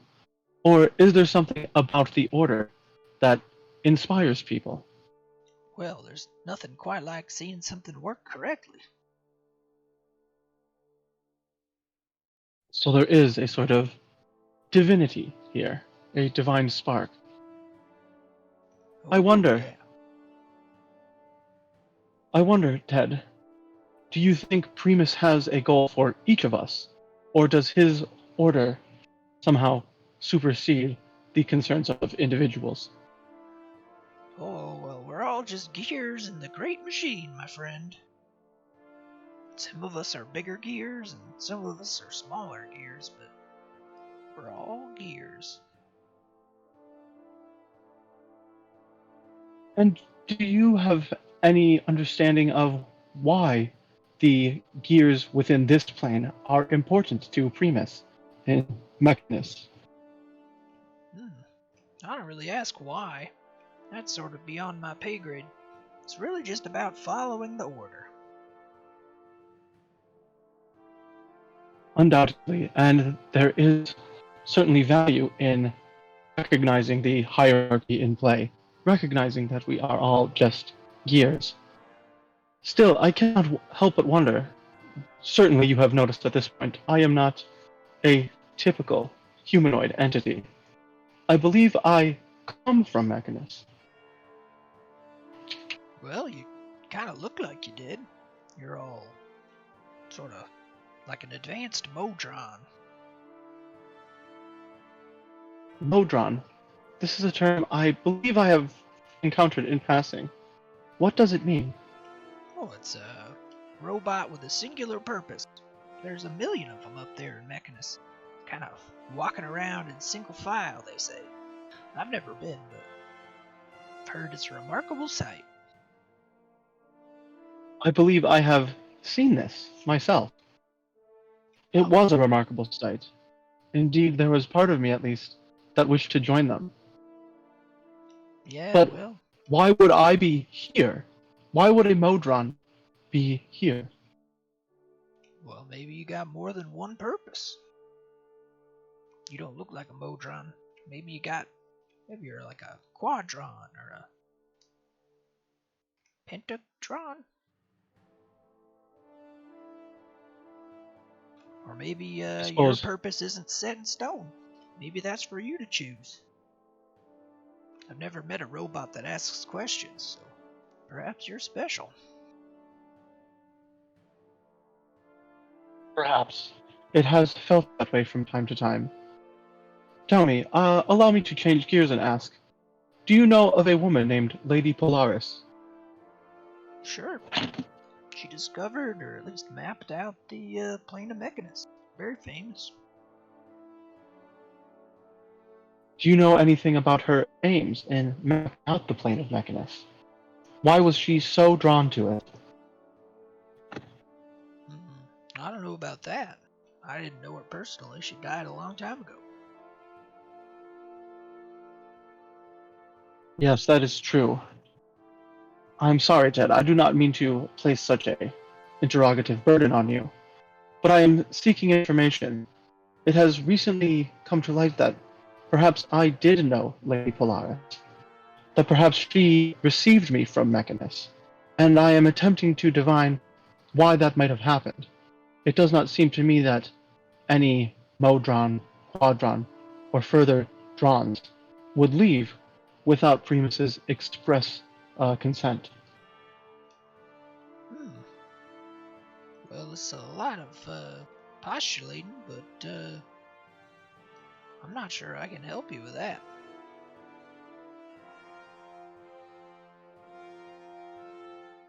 Maybe you had the express consent, or maybe you didn't need it. Maybe, I don't know. Whoever was in charge of you, gave you free will.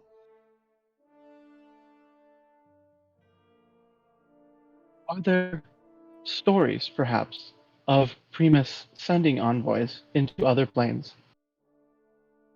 Are there precedents for why he may want to do such a thing? Well, Primus sometimes uses the Modrons to march upon various planes to sort of submit them to order. It's sort of his army. So, there's stories of that.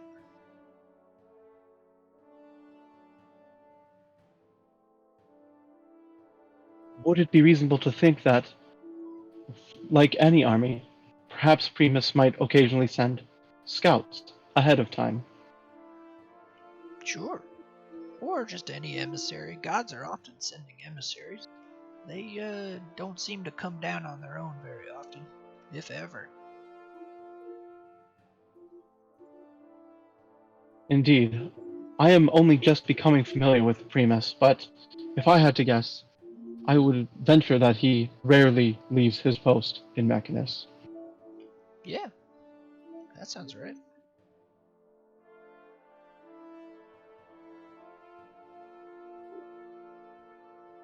If I am, suppose, Ted, that I am convinced by you of the divinity of order and wish to serve it, what would your recommendation be for serving our Lord Primus? How can one best divine his will? Well, How do you divine his will? I fix things. And if you want to come by on Sundays, you can help me fix stuff. A lot of people drop off stuff on Sundays. Dishwashers, dryers, those kinds of things. But if you're speaking more philosophically, then maybe just, try to bring a little bit of order to the chaos whenever you can. I see. Is there anything else I want to talk to this guy about? Also, if you ever see a demon, kill it. Yes, on that we can agree. Well, I'd hope so.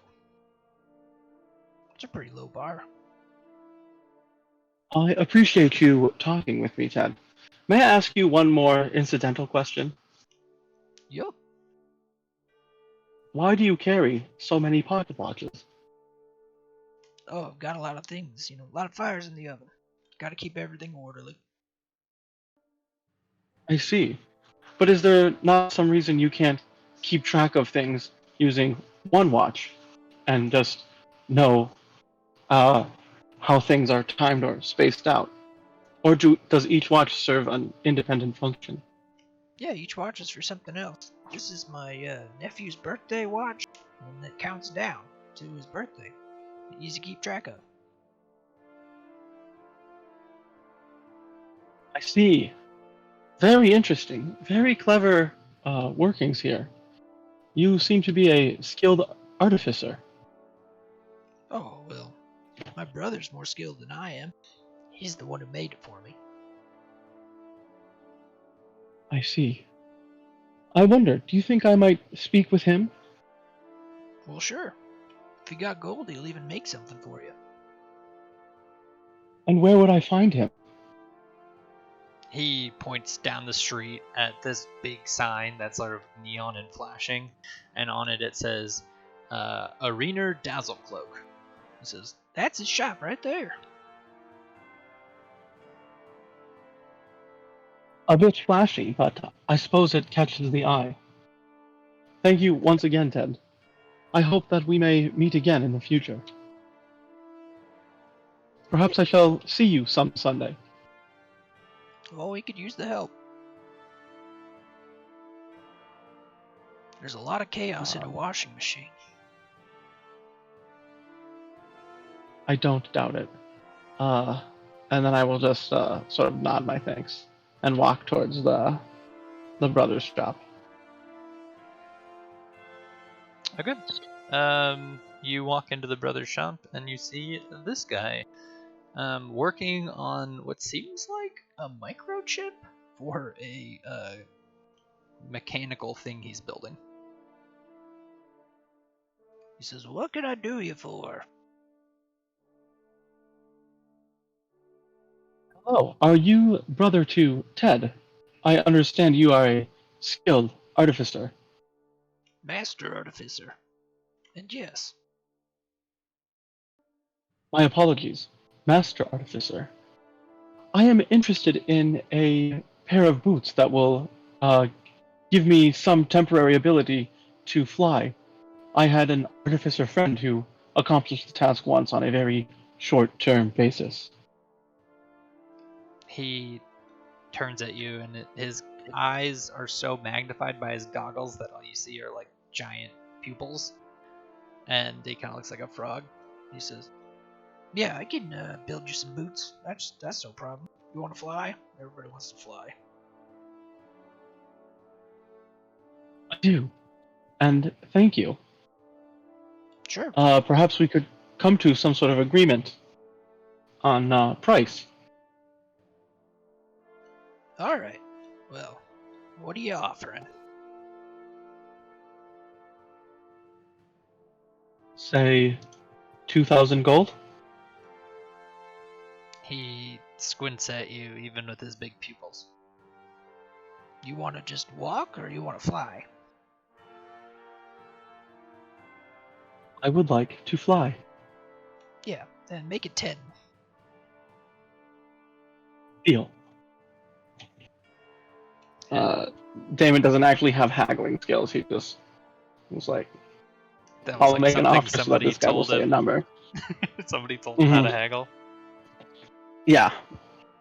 I like it. So it was like, I'll say a number, and then once you say a number, I'll just agree. He admires your no-nonsense haggling skills. And yeah, so he begins crafting you a pair of boots. He just kind of goes right into it. He stops whatever he's doing. He kind of like throws the chip over his shoulder. He doesn't really care. And gets to working on your boots. You leave a big pile of gold with him. Is there anything else you want to do while in Lurien? Yes. So one of the spells that I wanted to ultimately like add when I leveled up is contingency, which I feel like makes sense to learn about in Lurien. Sure. What's But it do? it just lets you take like if you have spell slots left at the end of the day, you can use a 6th level spell slot to cast contingency, and then I'll cast it in the chat here.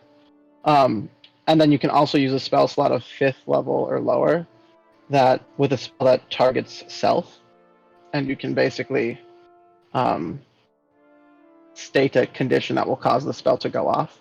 So I could cast like Misty Step or whatever as a contingency and say like, when I get hit, I Misty Step, 30 feet as far away as I can. Sure. My game just made me reload, so. But the thing that I didn't think about was that you have to have like a like figurine of yourself that's worth like 1,500 gold. Oh. I'll just So I don't know if you acquire something like that while in Lurien. That's fine.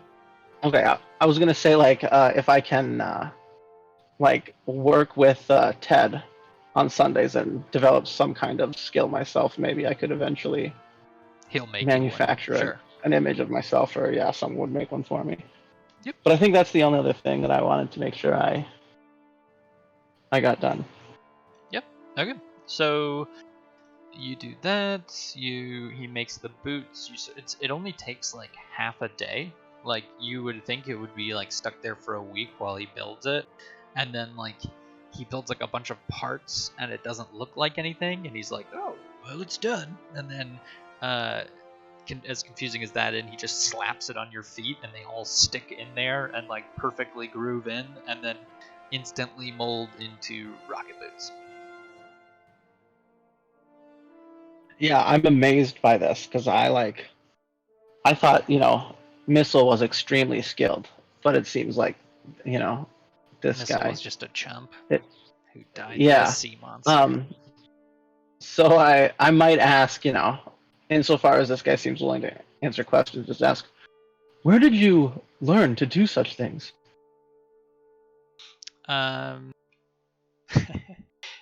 He looks up at you. Well, this is my shop. I've been tinkering here for, 200 years, give or take. See, you are entirely self-taught then. Oh, no. No. Part of an order of artificers who have constructed things for hundreds and thousands of years. Well, my compliments, sir. Your craftsmanship is the finest I have ever seen, and I have seen what I took to be fine craftsmanship. Well, Master Tinkerer isn't just a title they hand out to anybody. Yes, I would have guessed as much, but now I have no need. Thank you very much. Your work is greatly appreciated. Okay. As you leave this shop and are walking down the street,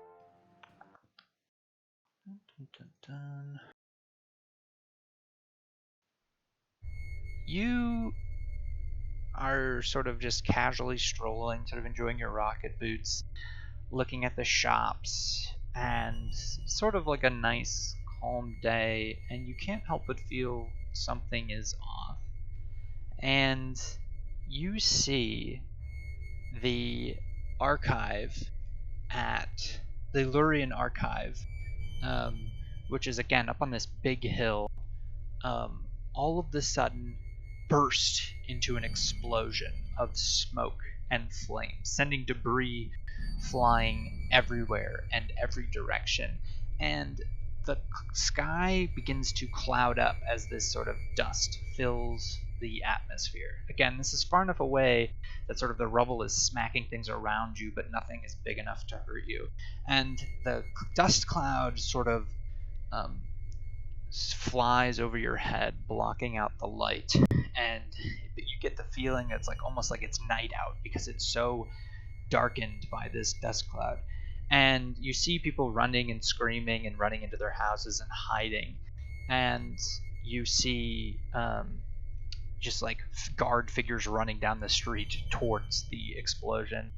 And when the dust clears, the light never returns. You look up into the sky and you see a curious sight. A massive moon floating over the sun, eclipsing it. And it causes the light to be cast in these strange patterns on the ground, and all around you can't help but feel that you are simultaneously cast into day and night. The moon itself seems to be a slit down the center of it, which emanates a red light glowing in the sky. What do you do?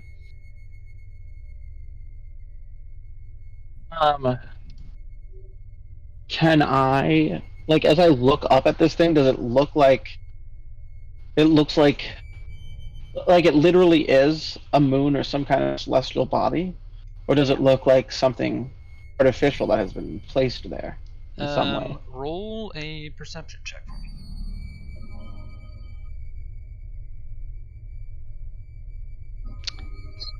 Yeah, even with your bad perception, it looks like a very unnatural eclipse. And given your knowledge and clockwork mind, this is not the time when an eclipse would happen.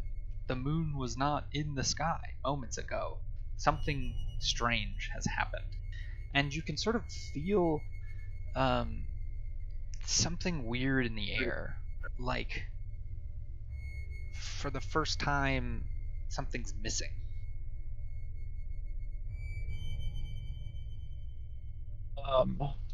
I am going to activate my new boots and fly up to try and get like a bird's eye view of like what's happening on the ground, and see, like, does it seem like I get any closer to this thing as I go up? Or does it seem like no, it really is that far off? Yes, it is that far off. Yeah. Then I guess my first response would be to like head to the archives and see like if there's any immediate assistance I can provide. Yeah, you head to the archives. Make an investigation roll, and then also roll me a d6. Okay. Investigation. With that investigation, you find a few people who've been hurt by the rubble, and you're able to pull them out and save them. In fact, you're able to save like a number of people. You find some people who were like a beam had fallen over, and you're able to prop it up and free them from danger, and they run past you gratefully. Right on. Yeah. If there's like, is there like a fire burning or anything? No. Or does it seem like it was something, like there was a boom, but that was the extent of it?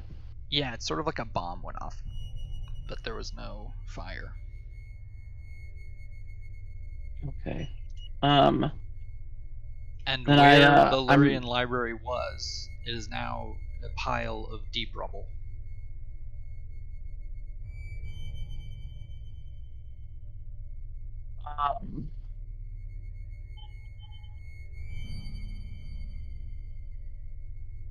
Yeah. I am going to head out. Is there like a crowd milling around? Are people like standing around talking? Or... Yeah, there's a bunch of people crowded around. Some people are sort of coming out of the smoke dazed. Other people are helping them, and the city guard are like around all these gnomes with like spears and stuff. They're sort of like corralling everybody and trying to get them away from the building. Some of them are going in teams to sort of like see what they can find. If I can find like a city guard that I can talk to quick and just ask like what just happened, what's going on, I would do that. But otherwise, if they're all busy, I'll just find the nearest like group of gnomes and halflings and ask what's going on. You try to flag down a guard, and he basically like doesn't give you the time of day. And the people around are sort of like just standing there shocked as you approach them.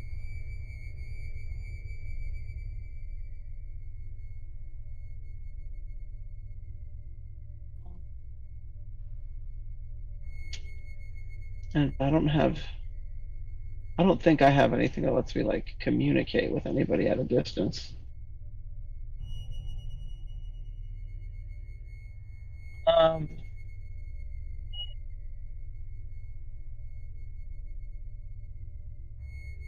Can I look for like any kind of like shop or stall or anything where somebody's indicating they have the ability to send messages?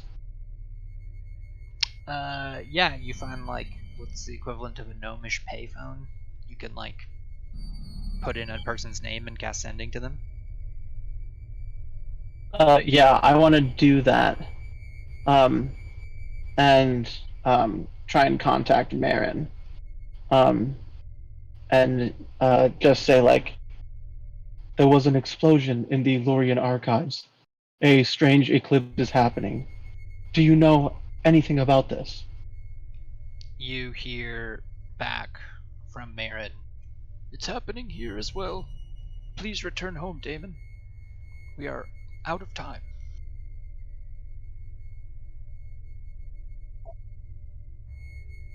And I will, I guess if I can, just send a follow-up message to say like, I am headed to the portal now. And then I won't wait for a reply or anything. I'm just headed back. You leave the payphone hanging dramatically as you run away from it. Yes. Yeah. Yes. You rush away with your rocket boots towards the guild. Meanwhile, Veyrol, you are in the jungle of Cholt, and you are still looking for your newbie squad outside of the tower as you look up to the sky and see the same eclipse. A massive dark moon covering up most of the sun with a massive red slit going down the center of it, looking like a menacing eye. Woof. I'm presently in the temple, right? No, I'm near the temple. You're near the tower. Yeah, how far away is that from the guild entrance? That was some journey with the Grasshopper squad, wasn't it? Yeah, it's like a day. You would have to move as fast as you could. Yeah, we do not have time for that. Let me see. I know I can find a way out. Would I recognize this from anything I've experienced before? Nope. You've never heard of this. Let me see if I can deduce from what I know. Make me a history check. Yep. Nope. Okay.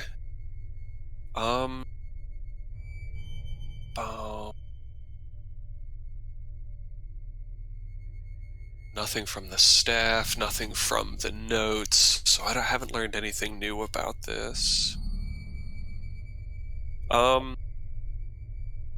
Could I'm gonna scry on somebody, I think, to see if I can gather information that way. I want to just teleport out of here. I think I can. Yeah, I'm gonna use scry with my robes. Okay. Which lets me have a look-see at what's going on, right? Yeah, but who are you targeting? Or what are you targeting? Let's think. I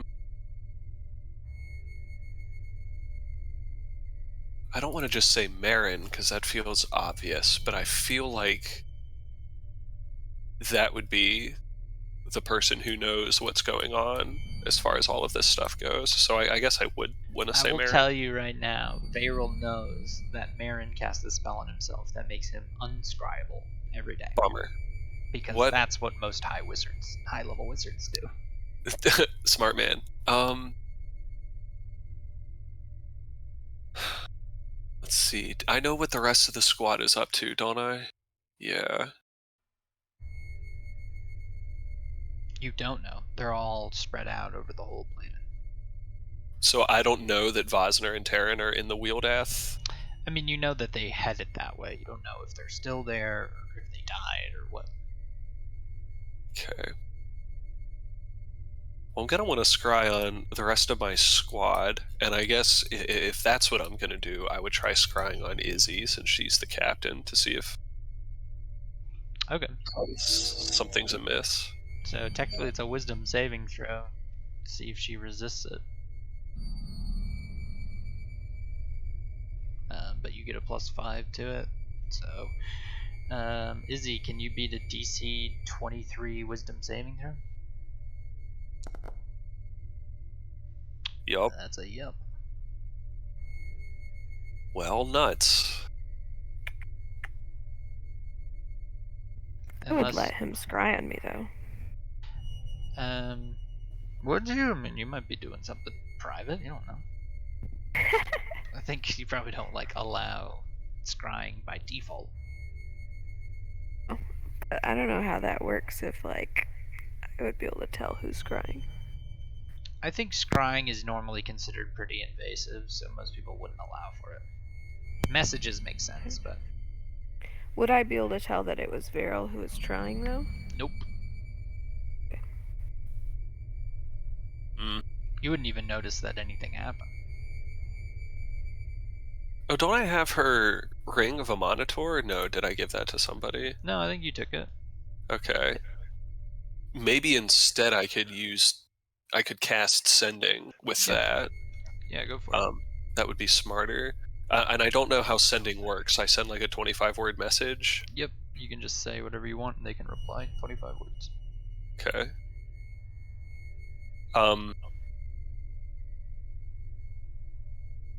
I guess it would just say, "Do you see the eclipse?"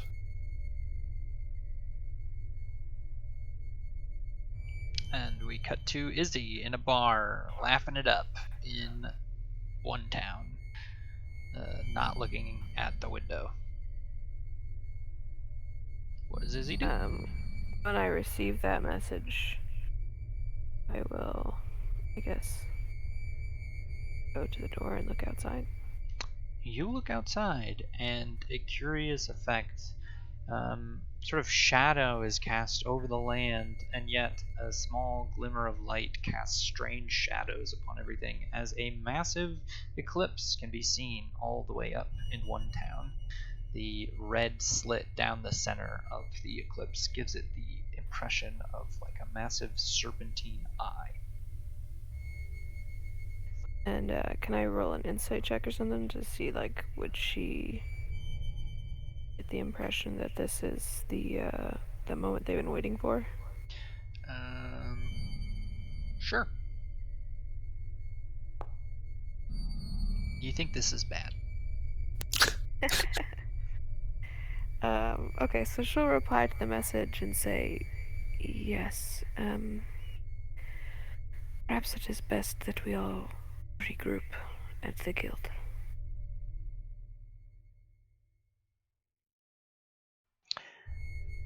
Terran and Vosner, you are training with your friend Gorlak Kathanar, or whatever his name is, the gold dragon, the friendly gold dragon. You're having a hell of a time.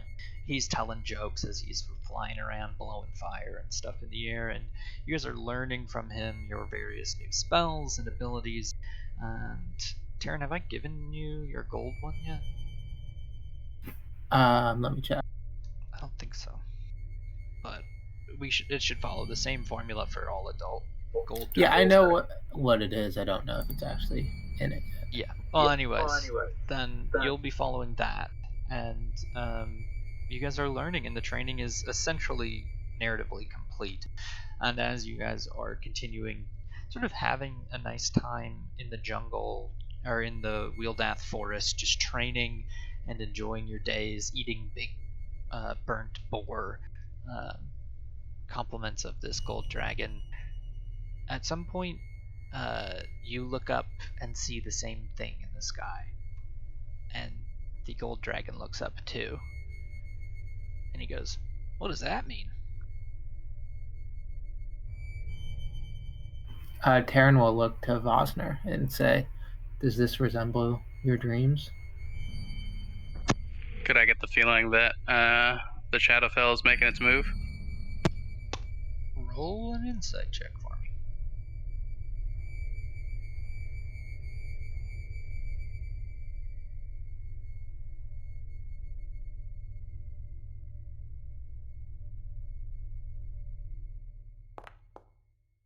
This is weird. Every single one of your visions or dreams that seem to take place in the Shadowfell, all of them, there were no stars in the sky, and there was no sun in the sky. It was just a dark, inky blackness looming above. This is a little bit weirder, and yet you are filled with the sense that time is now. I'll say it looks like this is something that we need to rally against. It's odd but strangely familiar, similar to my dreams. So we shouldn't dawdle any longer.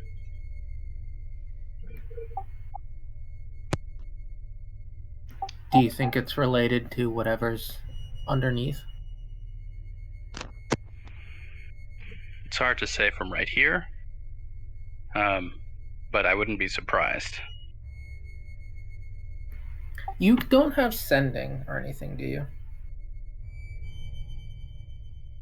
Speaking of, as you guys are talking about this, you all hear in your head simultaneously from Marin, "Please return to the guild as soon as possible." Sort of like this text. I'll turn to the dragon and say, "We need to get back to the guild. Can you take us?"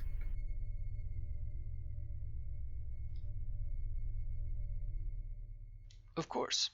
Or, oh, sorry, his voice. Yeah, of course. No problem. And he loads you up on his wings, and he flies high above. And at one point, Before he goes, how many of the paper birds did I have? I don't know. I gave everyone one. Okay, never mind. Or can I take Vosner's? I want to send a message to Rusty. Sure. You write a message and send it to Rusty. Yeah. I'll just give like a brief summary of what we think is under the guild and say, this might be related, and send it off to him. Sure. You make your way back to the guild on the back of this gold dragon. I need each of you to roll me a d6 and then also roll me a perception roll.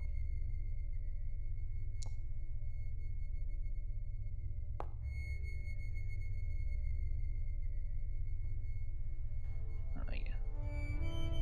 Let's cut this. There we go. At least get it on a neutral screen here. Should we assume we've long rested prior to this? Yeah, everybody gets a long rest. That's no problem. And then, should I perhaps cast Teleportation Circle to justify my quick jump? Okay, let's do that. That's totally fine. You, do you decide to just leave those, that squad in the jungle? Not go looking for them? Yeah, this feels urgent, actually. Yeah, okay. You, teleport back to the guild and find a number of things.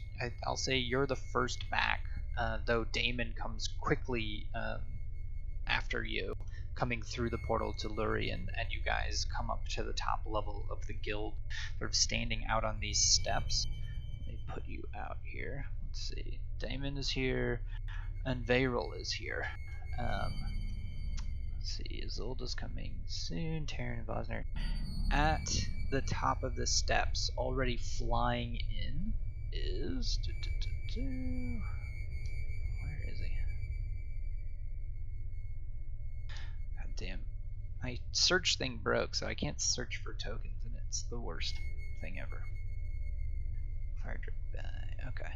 You see this figure fly in as a bronze dragon, land and transfer into a human as he's like touching the ground, holding the staff of conjuring.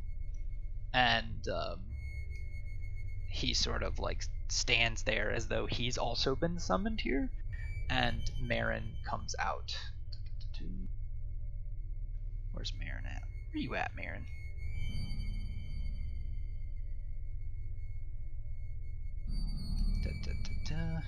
Marin comes out, and the four of you stare at the eclipse together.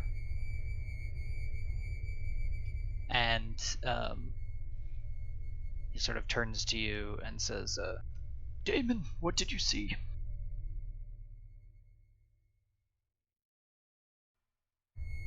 I'm not sure. There was an explosion of some kind near the library.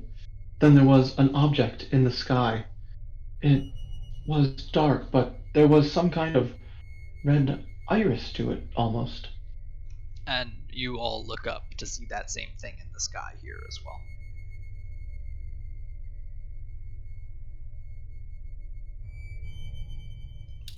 Marin turns to Azor and says, Thank you for coming.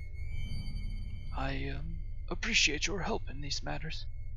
I fear the time is running out for what we must do. And Azor nods.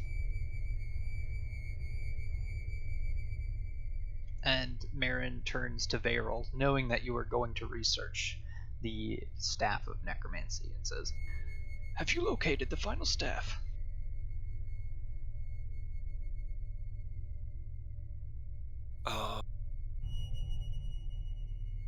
I know roughly where it may be.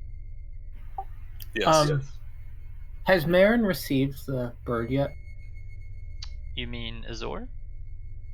No, the one I sent about the undead. No.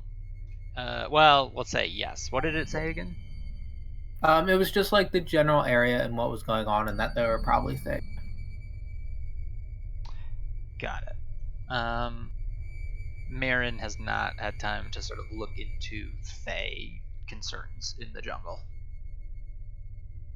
So, I guess he probably filed that under, like, seems like a problem we can solve later. He didn't put anything together.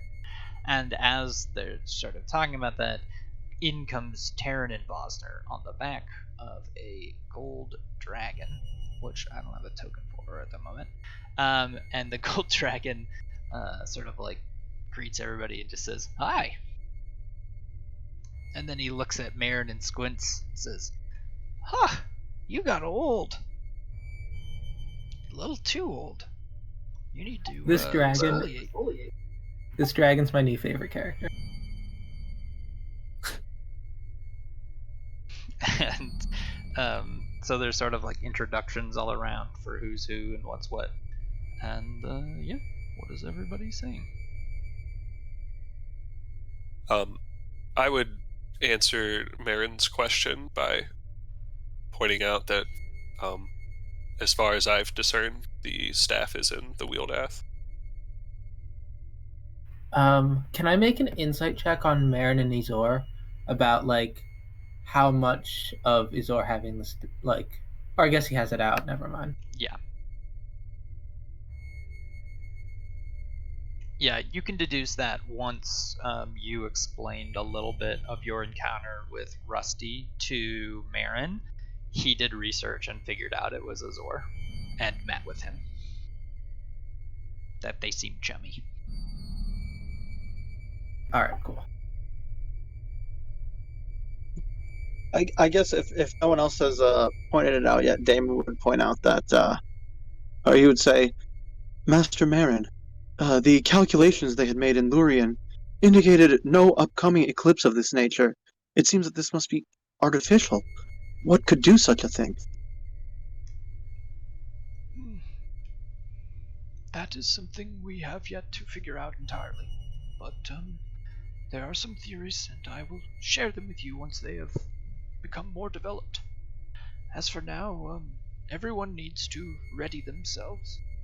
I fear Mossstone is in grave danger. One of the things, and I forgot to give it to you because we were doing a lot of moving parts, one of the things that Bosner noticed with his critical perception roll was, here's two things. One thing backing up to Varyl's experience.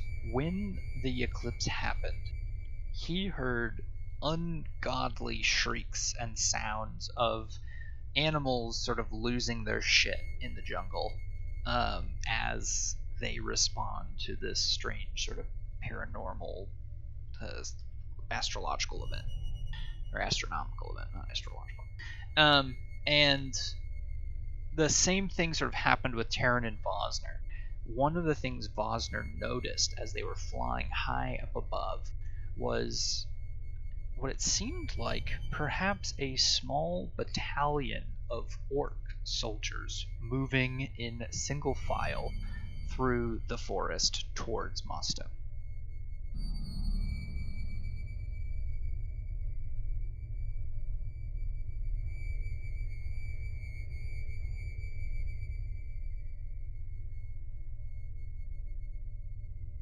Did you say an orc battalion to Mossstone? Mm-hmm.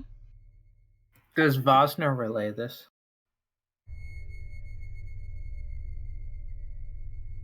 He says yes, he's relaying it right now.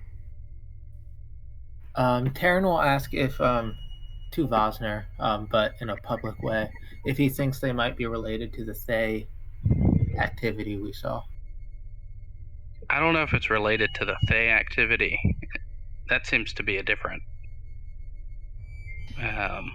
thing, but currently at the moment, I think we have two big things to consider. The big thing in the sky and why orcs are moving on us. It seems like the orcs are our immediate threat.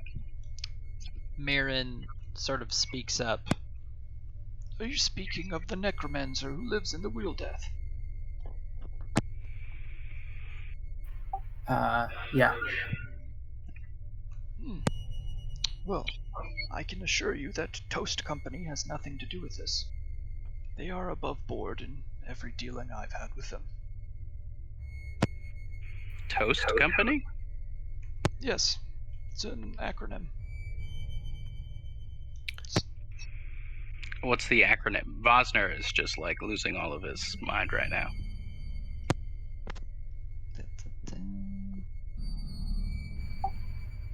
It's a thoughtfully optimized arcane servitude technology. That's funny. Wow. That's amazing. Thoughtfully optimized. He points to all of your guild clothes and says, That's where we have all of our clothes made. Have you never checked the tags on your clothes?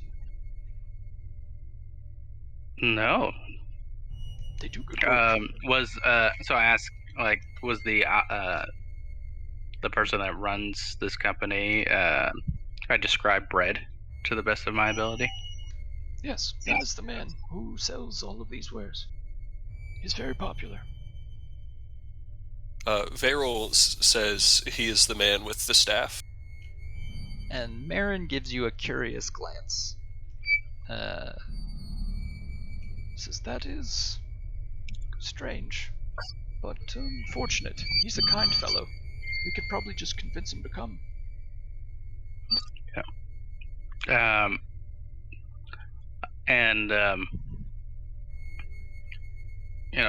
Master Marin, I guess on our way, I'll relay my latest vision I had, and that conversation I had with the shadowy figure with the red eyes. You share that with everybody here? No, to Marin when we're sort of like on our way to wherever we're going next. Okay. Oh, Before that happens, a number of Okay. things. First of all, Dylan, did you have something you want to say? well, yeah.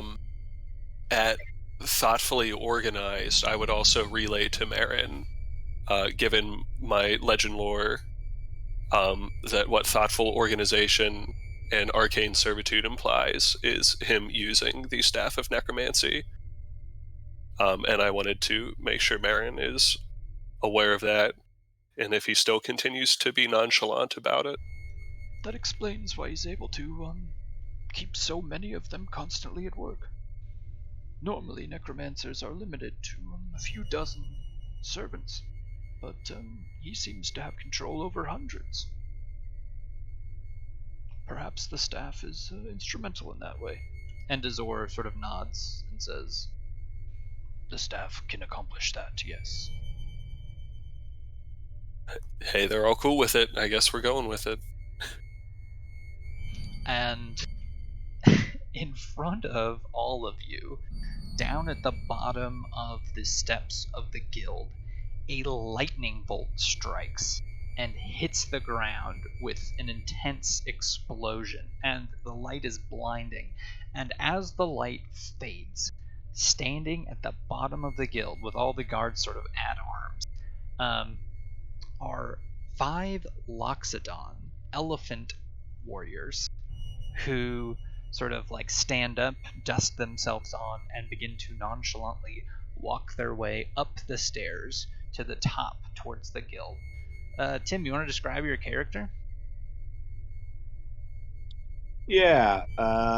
So, as John said, he's a Loxodon. That means he's a sort of humanoid mixed with an elephant kind of look. I can actually post the Hero Forge thing in there in the chat moment. But he's got a massive battle axe, and is wearing no armor, but what looks to be really fine clothes, extremely high quality. And if you look closely, you see that there's in golden thread embroidered eagles down each one of the breasts of the jacket that he's wearing. There's the portrait for you if you want to see him up close. So he's bipedal, but elephant. And he arrived through lightning from the sky, is that Yeah. correct? A lightning Wow. bolt struck, and it appears that that was a form of teleportation for him and 4 other Loxodon who marched up the steps. And Marin turns and says, Good timing. Welcome, Captain Humphrey.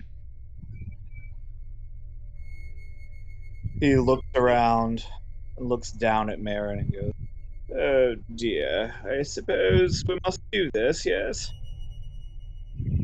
The fate of the material plane depends on it. and he smiles at you.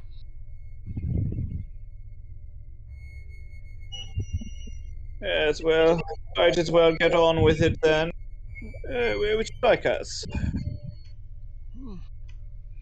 Perhaps protecting the gates. If an attack comes from the outside, I will not be very useful, as I need to be inside, as does Azor and most of our other capable fighters.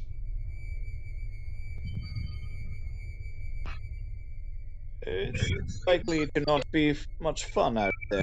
Bring anyone with me? Yes, when they're ready, Bear Squad will accompany you, as will a number of other proficient squads and a few of our martial fighters. Does he like gesture to the bear squad when he Yeah, talks about? he gestures towards Damon, Beryl, Taryn, and Boston. Okay. So Humphrey kind of looks over them all and is pretty impressed and gives a sort of nod. Right, well, I suppose we'll see you all down there.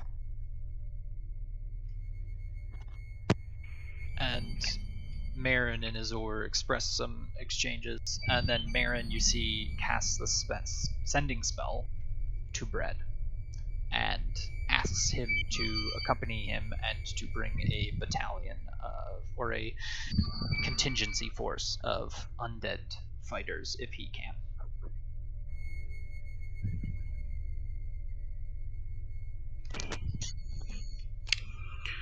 And as that's happening, Isolde, you show up. I'm guessing through the Luskin portal? How's that gonna work for you? I think we said that I had set the Oh, the Holy guild. the Word of Recall thing. Yeah, okay, so you cast that and appear in the Hall of the Gods and come rushing down. Let me put you on the scene. Yeah, I'll take that spell slot off as well. And Isolde comes outside to see all these people. And a gold dragon, who greets you very kindly. She looks a little shocked.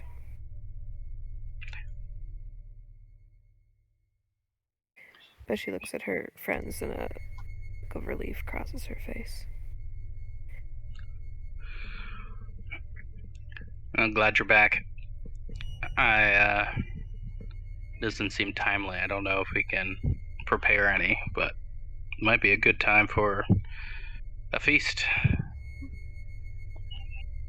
Marin sort of like through doing sending spells to like 6 different people and using like multiple rings to cast it into, because he has spell storing rings, turns to you at some point, interrupting himself and saying, "Yes, if you have feasts, go for it now.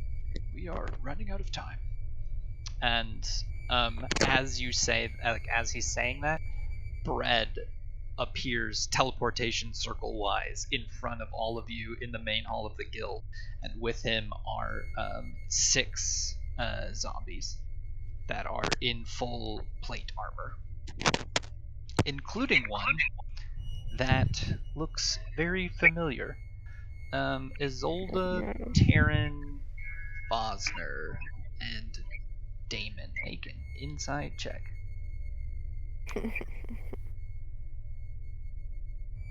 Effects, conditions, skills. Here we go. Oh fuck, you guys rolled so high. Except for Vosner. My computer's been slow right now. You see a undead zombie version with a flaming green sword of this figure. Nice. Taryn reads the room and doesn't say anything. Does it smell vaguely of cheese? It does smell vaguely of cheese. Zola looks a little mad. And you see him walking in bread with a staff. Let me see if I can get bread out here. Where's my bread token? That art is awesome because it looks pretty similar. Sweet. I may have been inspired to do it after I found the art. I was like, oh, that's like an undead E. Nice. Wait a second. And then you're just messing with our emotions? Monster. That's like half this game, man. Out walks this figure with the undead on each side of him. He goes, got here as fast as I could. Happy to help. And you see he has the necromantic staff, this very powerful looking obsidian black staff with a dark red crystal in it. And at the top of it, you can see are affixed a number of bells that he clearly uses to shepherd around sheep with, indicating that he is not like super reverent for the staff. And they sort of jingle as he walks. And he goes, "What can I do you all for?"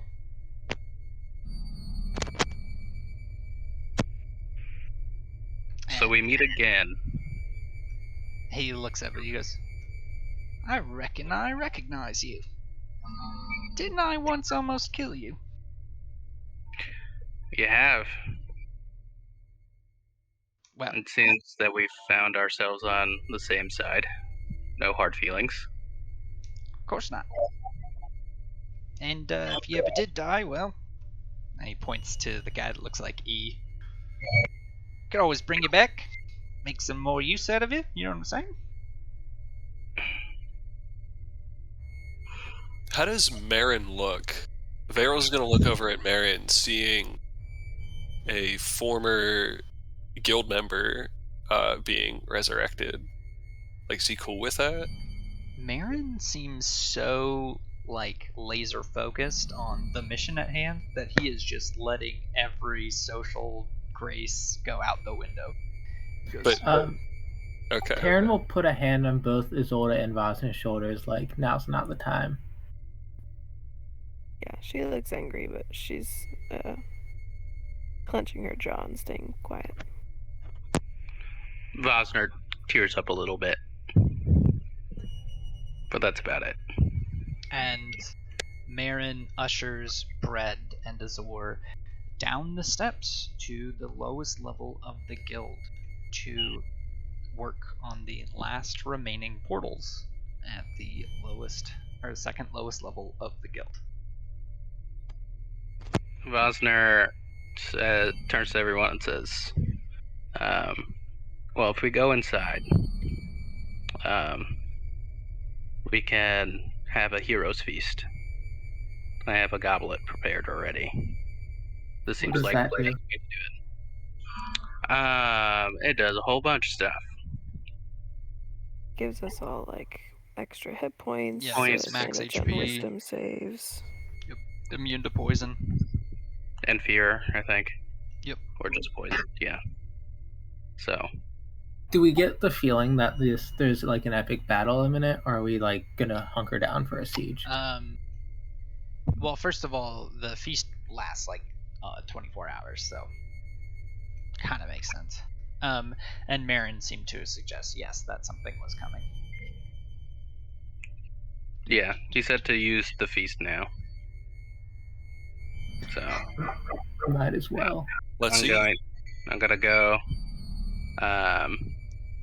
Should we go to the hall or just here? Imagine you Perhaps into our do it old in our quarters. room. Yeah. Yeah. So he'll go and to the quarters. Everyone gets 17 temporary hit points. Holy fuck. It's Just not temporary temp, hit it's points. max, I think.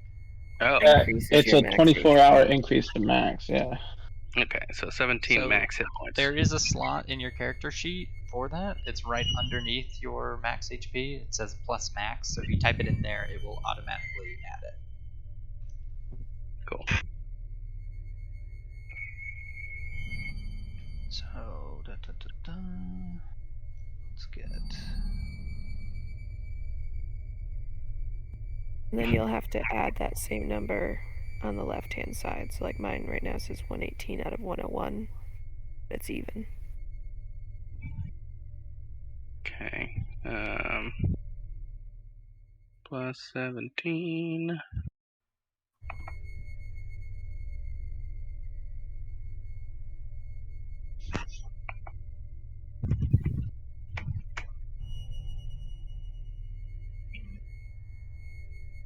What? Marin, also, as you guys walk into your dormitory to have your hero's feast, you find on all of your beds is a magic ring of spell storing that allows a caster to cast a spell into it, I think up to 3rd level, or 3 first level spells, or whatever, and then the wielder can use that spell on their own using their own concentration. And that takes attunement, but it also gives you an additional attunement slot. What? Nice. Nice. So we all get one of those? Yes, they Do are. we feel like we have time to like fill them?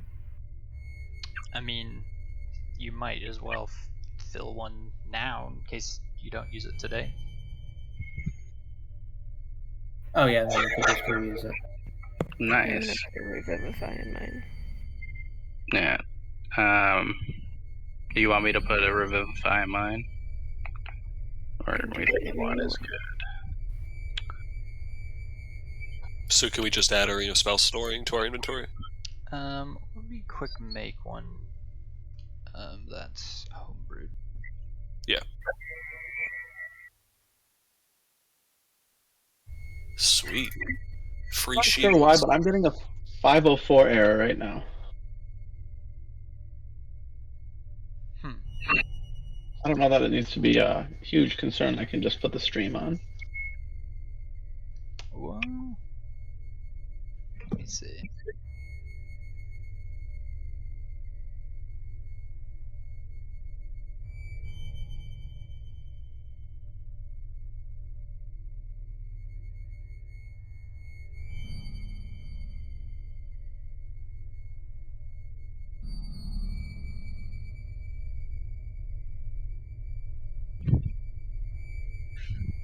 Okay, Ring of Spells.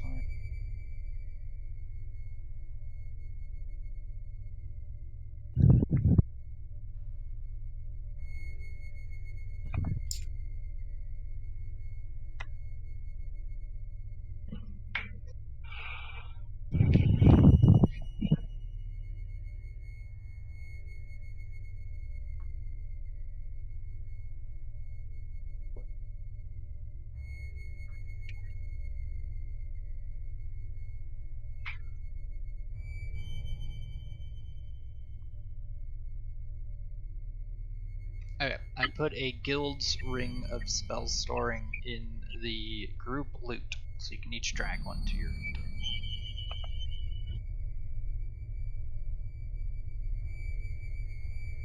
Nice. And up to 3 levels of spells? Yep. Cool.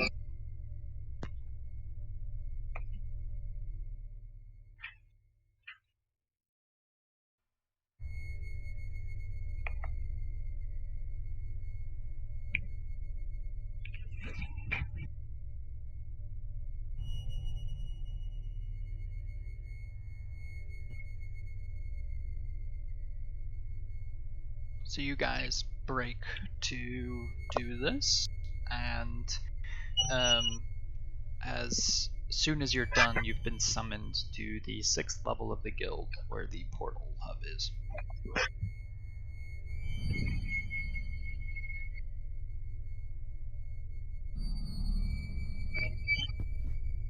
Let's do it. Okay.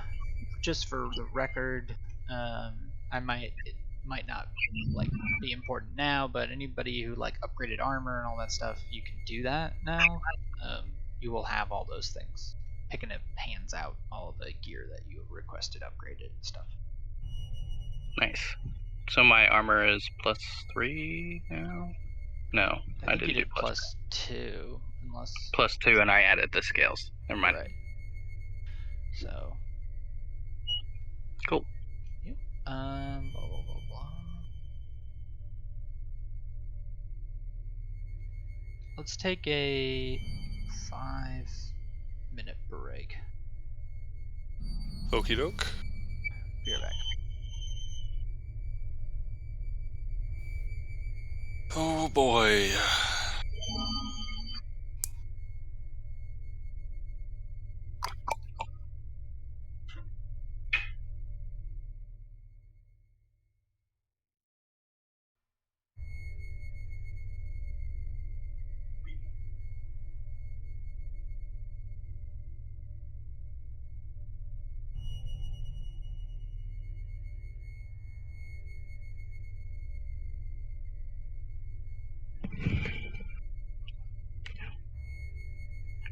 It's wild.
Did the feast have any other effects other than the health?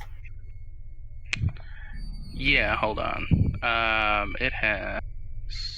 It makes you immune to fear and poisoned, I think. Yeah, you're immune to fear and poison. You have Advantage on wisdom saving throws. wisdom for the next 24 hours. Awesome.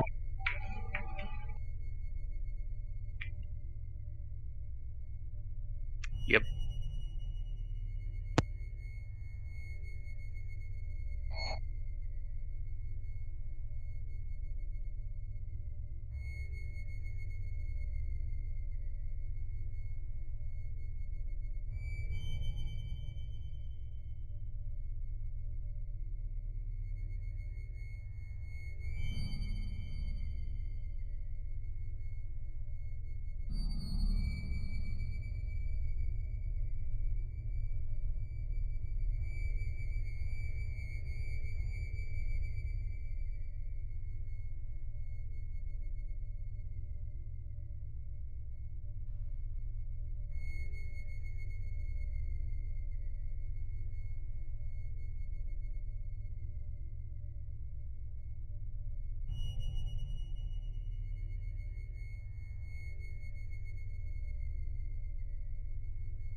All right.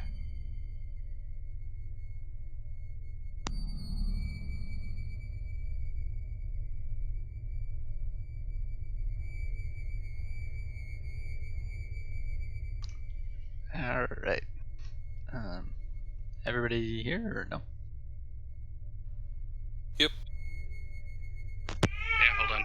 Any questions so far about any of this? We're moving real fast now.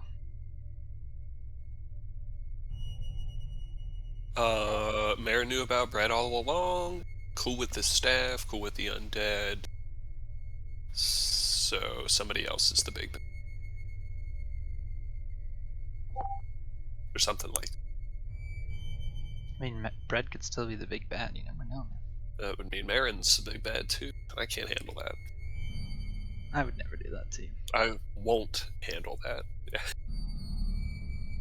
Marin's probably the only NPC that's been in, like, I guess he hasn't been in majority of sessions, because when you guys went away, you didn't talk to him for like 30 sessions.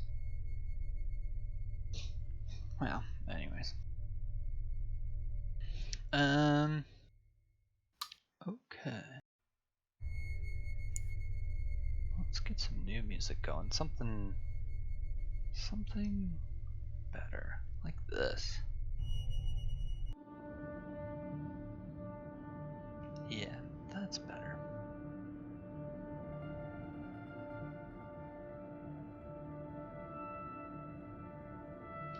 Any luck, Leif, getting back in?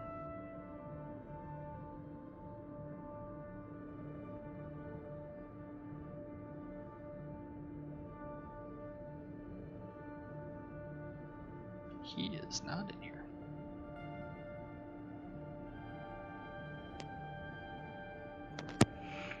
Man. Maybe he's restarting or something.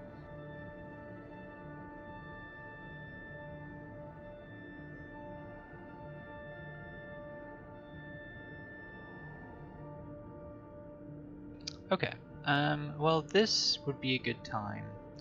You guys are rushing around. You've been sort of set up to be summoned to the 6th level of the guild, and in your head, Beryl, you hear from Marin, Please come see me in my chambers before we go to the 6th level. I would excuse myself and Okay. go to his chambers. As you rush up the stairs quickly towards his chambers, you see the Mythalar now in the center of the guild is glowing very brightly. This thing is supercharged right now. It is rotating at immense speeds, releasing these waves of light that kind of like glow and make the whole room glow as it pulses. And you find Marin, who is standing in his library. His books are sort of scattered all about, pages ripped out of them, like he's been rustling through stuff looking for things. And he seems to not give a shit about putting anything away right now, as though he has not a care in the world for any of these books. Things he normally considers to be sacred. He's just sort of tossing them around. And as you arrive, he quickly pulls out a bag and puts it in your hand. Do you look in it? I hold it and I hold his gaze. I say, what is this? This must be delivered at the right time and at the right place. You will know when I need it, for I will ask for it. Is that clear? When you ask, I am to give this back to you. Yes. I can do that. Very well. Good luck. You're needed with the rest of your group in the 6th level. I will do the briefing there, and then your squad will be tasked, not your squad, but Bear Squad will be tasked with fighting at the exterior gate. I shall relay this to them. And Veyril, there will come a time when you must move quickly and do exactly as I instructed to you. You mustn't pause. He nods. And then he nods and goes back to like busily running around his office grabbing shit. Running through his library, like tipping shit over as he does. You've never seen him move this quickly. And he's throwing on these robes of like amazing splendor. Like these are robes of the Arch Magi, like fancy ass robes, and he's sporting this like super pristine staff you've never seen before. He's like decked out in all of his war garb. He's ready to rock. Oh yeah. He's got these like golden bracers that he is fastening to his wrists, and they like hover on his wrists, not touching them, but like illuminating like a bluish aura that covers his whole body in like a defensive armor. Respect. Yeah, I mean, Verrill has his suspicions, but this doesn't feel like the place to prod. Sure. So he'll take the bag and put it in his bag of holding. I really want to identify it, but I won't. It's just a loose bag with an object inside it. Okay. Could I, without opening it, kind of like palm it and use my fingertips to discern material, size, shape? It's a book. Bag with a book. Okay. All right. Yeah. Satisfied knowing that, I'll put it in the bag that I have and meet up with Bear Squad and let them know that we're holding the gates. Very well. You guys go back to your squad, and everybody's sort of gearing up and doing stuff. What's everybody up to? I would let all of them know Marin's instructions for myself, and that during whatever is about to happen, it may be that I have to detach myself from the squad in order to accomplish Marin's task. And I say this more matter-of-factly than as though I'm seeking their approval, but I am also seeking their approval. Oh yeah, I was gonna give you guys activate this scene for you. Sorry. I still can't get into the game. Oh, I didn't know you couldn't get into it at all. Okay. Maybe I'll restart it. Let's do it. Yeah, sorry, I'm still on the 504 error. Izzy would kind of nod and give the impression that she's okay with that. But she would ask, did Marin give any details about what is coming? He didn't, no. None that I could discern. Who else is down here with us?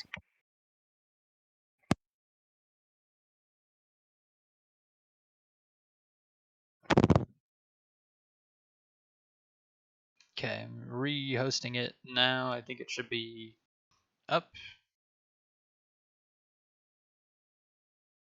Okay, we're communicating with it. I'm waiting for John Foundry IT. 504 timeout.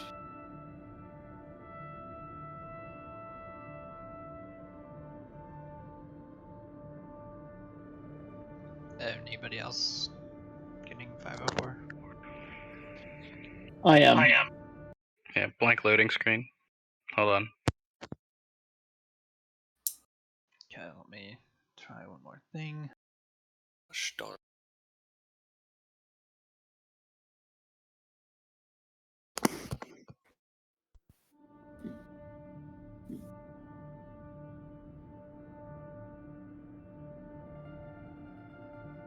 Okay. That's a new link. Blue Dodo. Perfect.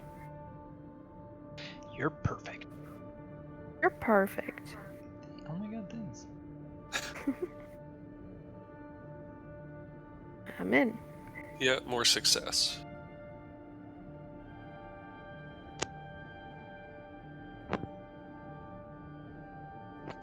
Victory is fine. So is there anyone else except for Bear Squad down here?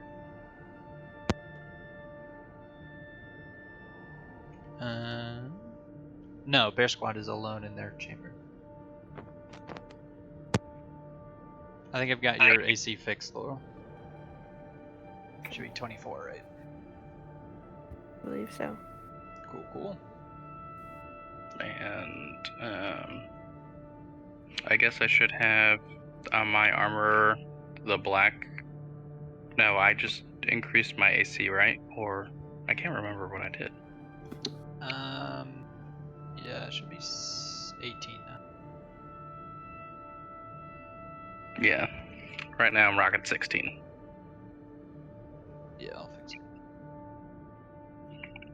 Fixed. Alright, and then you are now also resistant to... Is it Cold. acid? Oh, cold, yeah. Oh, you've already got that part. Cool beans. Wait, you have cold immunity too. That can't be right. I'll fix that too. Okay. Yes, you guys are all just together as your squad inside the guild barracks. I'll begin to explain or clue everyone into my latest dream. And I'll say that that this time it was different. I had a little bit more control. But everything seems to be linked with the Shadowfell. So this very much, the thing in the sky reminds me very much of that place, even though I didn't see it there. The sky there was completely void of any stars. And so I think this is, whatever we're up against is making its first move that we can see. You said it was like a serpent's eye, right? I mean, it's just a single slit down the center that gives it a reddish glow. Okay. Can I make like a religion check to see if it's like associated with any of the... Yep.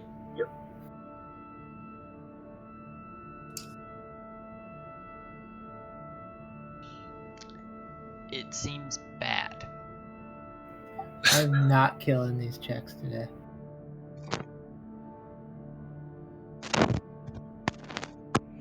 I wonder if I can do the same sort of check, if this sounds familiar. Jesus. Yeah, I was also curious whether, like, when I was in Cholt and I felt the presence of power through Mistra's mark, but nowhere else, if I was feeling that out here too, if, like, Mistra's still in the air.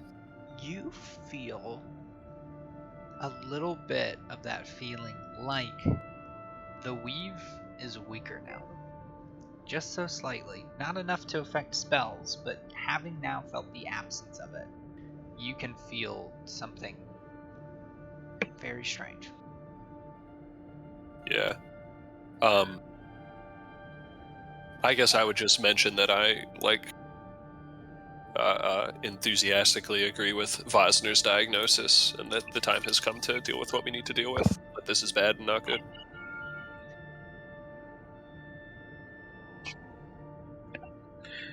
Could I make a check, just, especially with the research that I did, if this is familiar, like this mark or happening is familiar in any sort of way? I think you guys did that when you looked at them, the eclipse originally? How did it? I guess I didn't roll. Okay, well, never mind. I just think I'll save you the roll. This is not something familiar to all of them. Okay. It's just bad. Got it. As far as what's immediately coming, we know that there's an orc battalion on the way. Yes, you at least But we have a don't know hint of who that from sent Voss. them. Nope. Does it look like an eye? It kind of does look like an eye.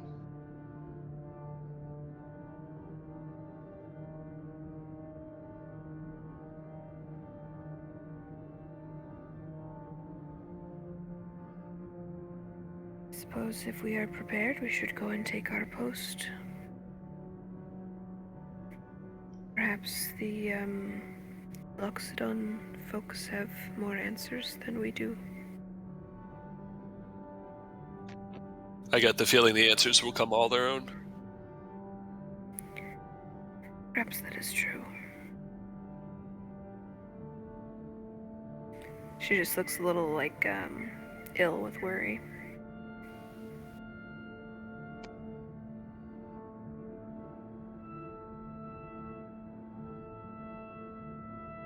We have at least a tremendous amount of power on our side.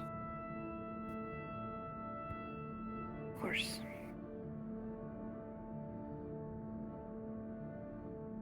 We will be alright. And, promise to try and keep us all safe and alive. Following that, Vera will cast Fortune's Favor and say, I wish you luck with that. You all are summoned by the guards, who are now wearing full armor and weaponry, to the 6th level of the guild, where all of the portals are. And as you make your descent down the sort of elevator that now sits at the center of the guild structure, underneath the Mythalar, which you could look up and see high above your head, sort of pulsing and glowing with a new intensity, you work your way down the stairs and find Marin, Azor, Bread, Lyra, and Arvine all standing now at the center of this room.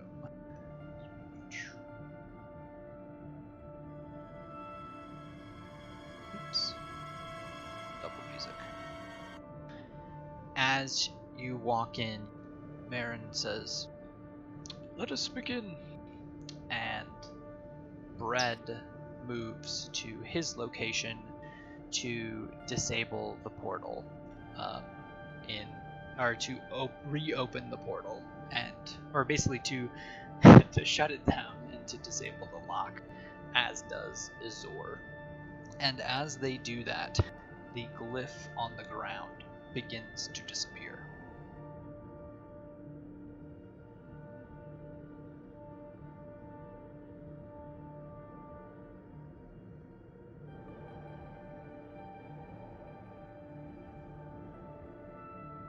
And as it does, a stairway leading down into the depths of the guild is opened. And Marin, Lyra, Ivy, Arvine, Azor, and Bread make their way down.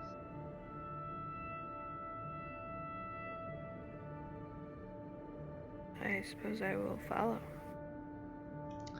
As you follow, you feel yourself stepping downwards in steps, but you start to develop this strange sensation of being upside down or inverted, as though your mind and your body have a different sense of which way gravity is pulling you. And you find yourself standing on a platform, sort of with a strange sense of vertigo. And on all sides of this platform are glowing stars, beautiful and distant. You sort of look at them and they look almost as if you could grab them with your hand, and then a second moment you look out and they look as though they are infinity distance away from you. And you see this as you follow closely behind Marin.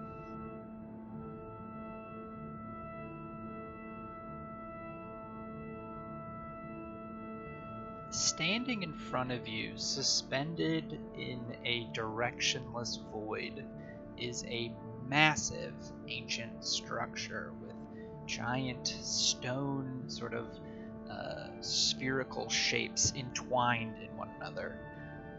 As you walk down this platform, there are massive glowing spheres sort of hovering in the air, rotating in odd directions, and sitting in the center of all of this, sort of bound to the center, is a small crystal egg. Around it, a force field spins eternally.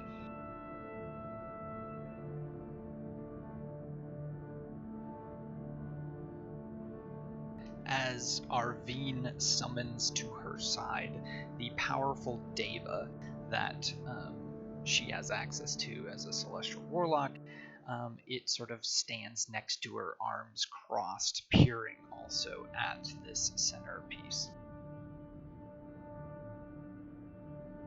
Any of these runes or markings or anything look familiar to me? Make a religion check. Could I help with that? Yeah.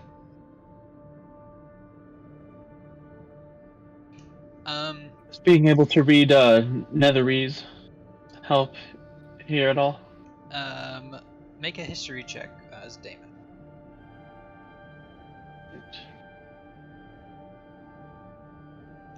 Can any of you read Celestial?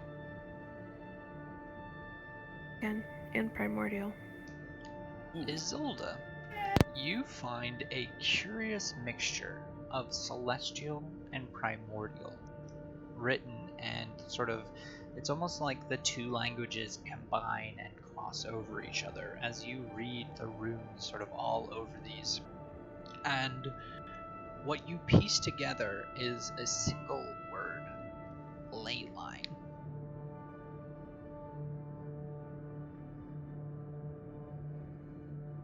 Kind of turn back to the group and just say, this seems to be a ley line. Marin, with oddly perceptive hearing for a very old man, says, "That is correct."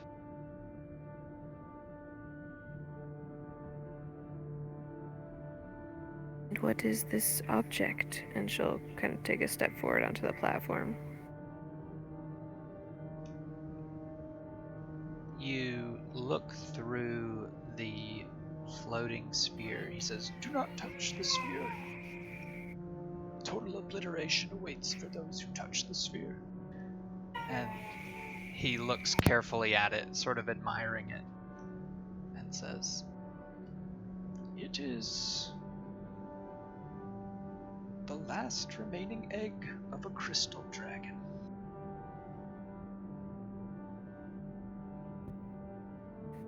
Crystal dragon.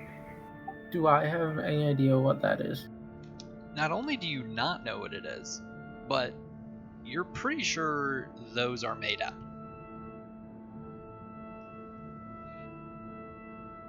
Sort of like, I don't know. It would be like a bedtime story-esque, like, and then the crystal dragons did something. And you're like, okay. Got it. It'd be like if someone was like seriously talking about a griffin in the real world. Right. Like, this is the last egg of a griffin. You're like, okay.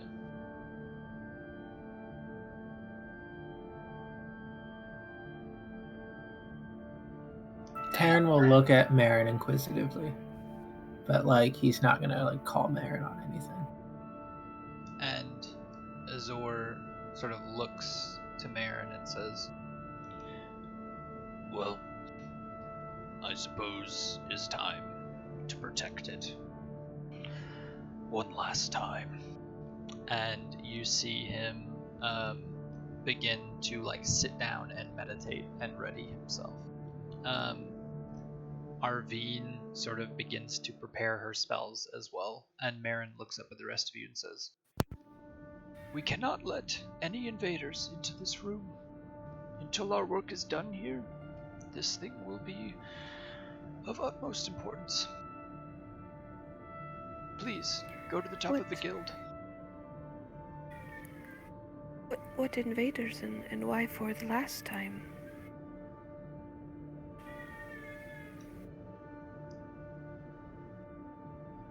There are dark forces at work.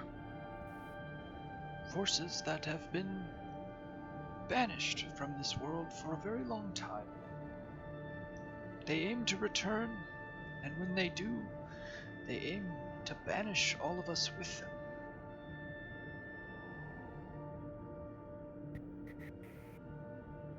Understood. And she'll just start backing up towards where they're supposed to be posted. But she keeps looking at the egg.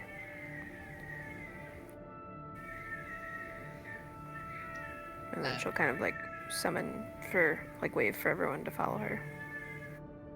As you are doing that, a number of okay, so here's a few things that are going on before you guys leave.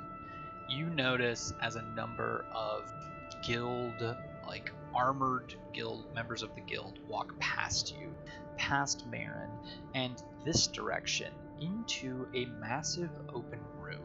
And you can see from here that if you look into there, it looks as though it's just a big black empty room. But as you sort of squint your eyes, what you see is that the blackness is in motion, that there's this undulating darkness, a portal leading to somewhere completely black, a pure abyss. A pure void. Where is this portal? This direction, past all of you, down a very long hallway, through a chamber. And you see Marin sort of ordering them, marching them towards that direction to hold that area. And Azor begins to follow after them down that hallway. I'm not sure if this is related, but a while ago in the lower levels of the guild, with my robe of eyes, I saw invisible guards. Are they present here as well? The invisible guards you saw that were members of the guild are... Yeah. They have made themselves uninvisible and are just like wearing their armor out in public, walking past you. Got you. Seeing that, I'll look at Marin and say, what are we up against? It's an attack on all sides. From within, from without, from above. We needn't win on every front. We have time on our side. Can I insight check that remark? Yep. It's a weird thing to say.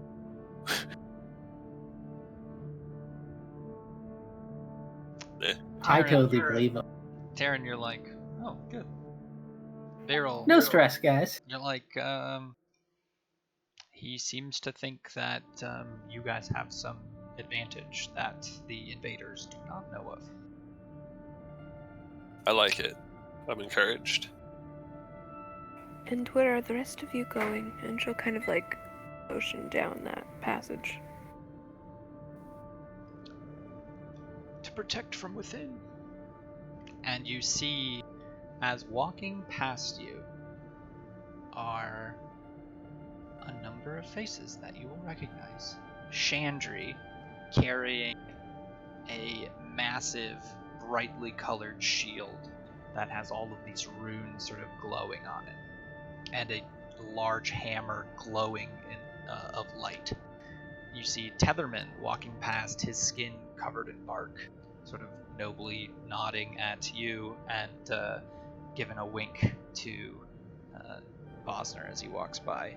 You see Evander walking past in his finest robes, carrying a very new-looking wand of the War Mage that is even more buff.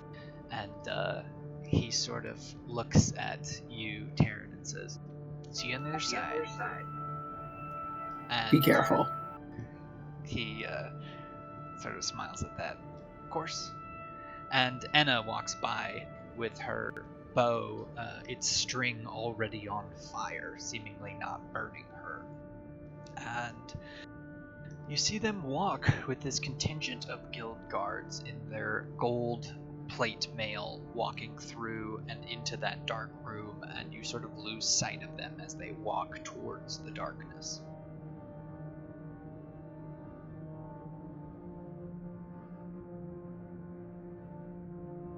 They've given no indication of where that darkness leads to? Well, you just can't see it. Oh. It's like they're walking down a long hallway into a massive chamber that is very dark. From your perspective, all you see sort of is an odd, undulating darkness. Got it.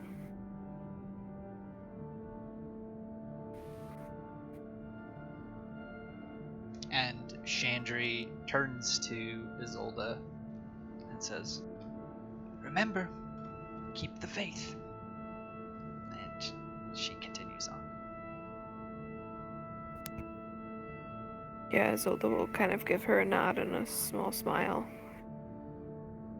And turn to the rest of the group and say, "I guess it is, Time for us to go.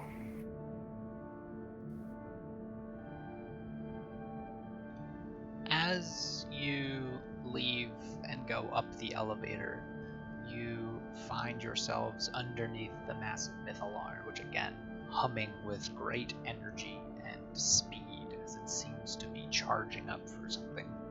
And you walk yourself down the streets. You can see people rushing to hide in their homes. You can see the city guard has been mobilized. And as you walk your way towards the east gate of the city, you find this scene.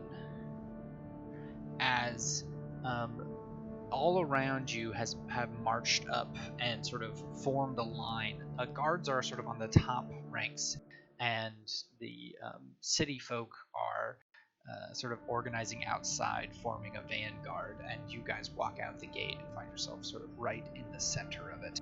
And as you do, you see marching on the city is a massive army composed of orcs, drow, and goblins.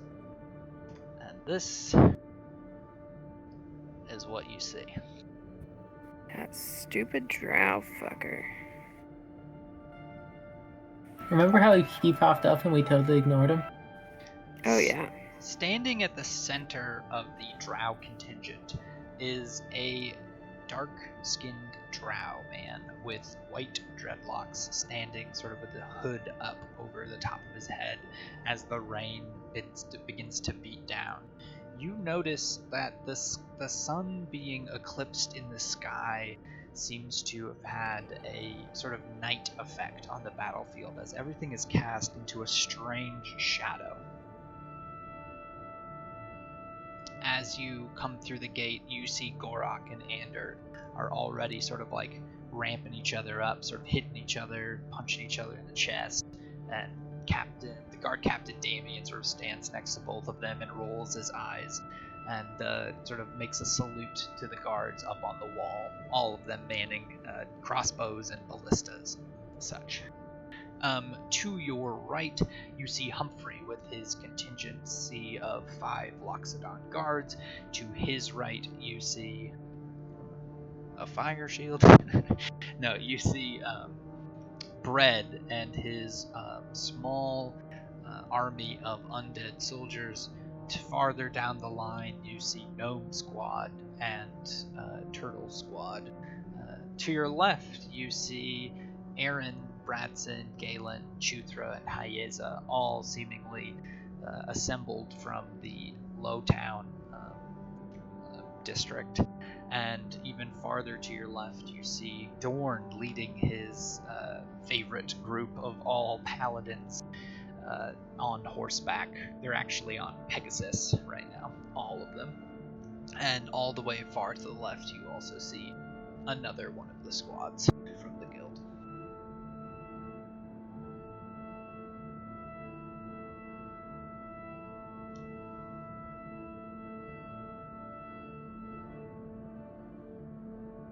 Some Lord of the Rings shit.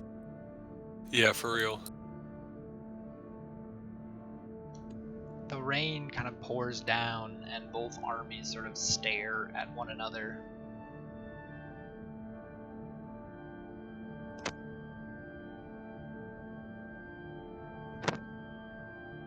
What do all of you do? Do we have a round to buff? Oh yeah, you have a round to buff if you'd like. Everybody around you is sort of buffing up, drinking potions, getting ready. Thanks. Could you give me control of Humphrey, please? No. Yeah. Thanks. I'm gonna cast using the staff. Let's do neither of these. Mirage Arcane. And so where it says it can turn clear ground into difficult terrain or impede movement. Let's see. In a 5,000 foot square. Yeah, but it's only going to be on our enemy's half. So all over here, like maybe right along here is a giant chasm. I don't know, 15 feet across, or so it appears. Okay. And then this is just like twist your ankle rock, gnarly pointed stiff plants coming out of the cracks and crevasses, sharp edges to all of the rock, nowhere to grab a footing, that kind of thing. Okay, so I'm gonna give you the difficult terrain here, but I will tell you that it seems like the horses on your left are going to charge into something, so you would know to be a little bit careful with what you place and where. Maybe I could leave a little entryway right into the middle if they wanted to, like, or if they wanted to get close. Maybe I could leave some patch of it in front of them, like, undifficulted. Okay, I'm just gonna leave it like this for now. Yeah. But one thing I'm gonna do is, obviously, I'm not gonna play out all of these tokens in every single one of these turns, because that would take be like 500 rounds. What I have instead is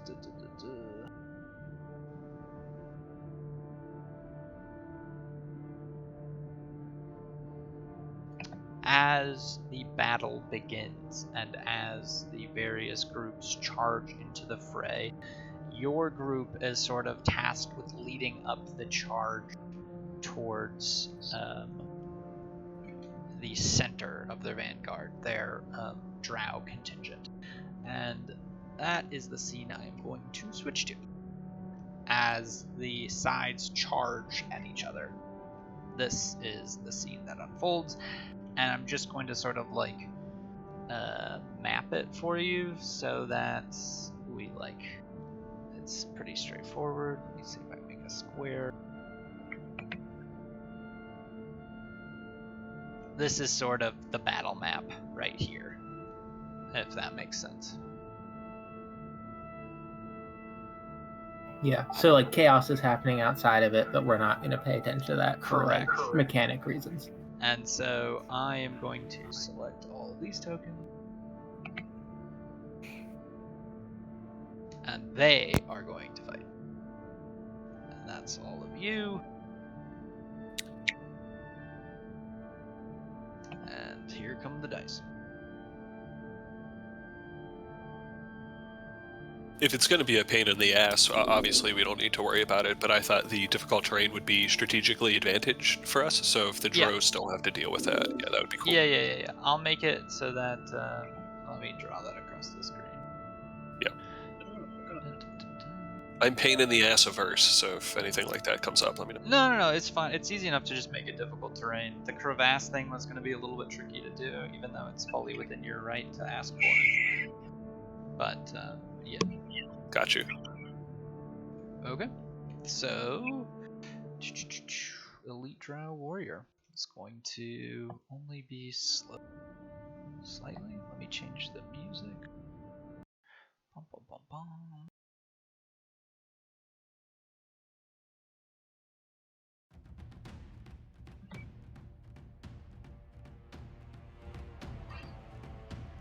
He's going to use 20 feet. Let's keep it going. That's him. Drow 1. Okay, so these Drow aren't going to attack like normal. They're going to do effectively the same thing as the Orcs do, so they're going to do this barrage.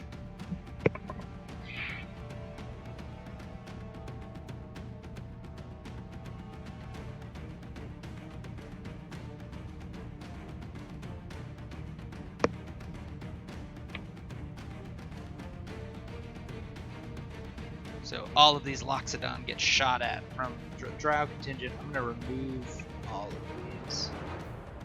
Well, I'll just skip them. Drow Shadow Blade. This guy is going to move 30. He can run over difficult terrain. Ander is going to charge into battle. The Drow we skip. Varel, you're up. Okie doke. We'll get a little bit closer, I think. Front and center. And then I'm gonna cast Synaptic Static. Yeah. And let's see. try to get a good bunch of them here. Oh, come on now. I've lost the template. Sorry, let me try that again.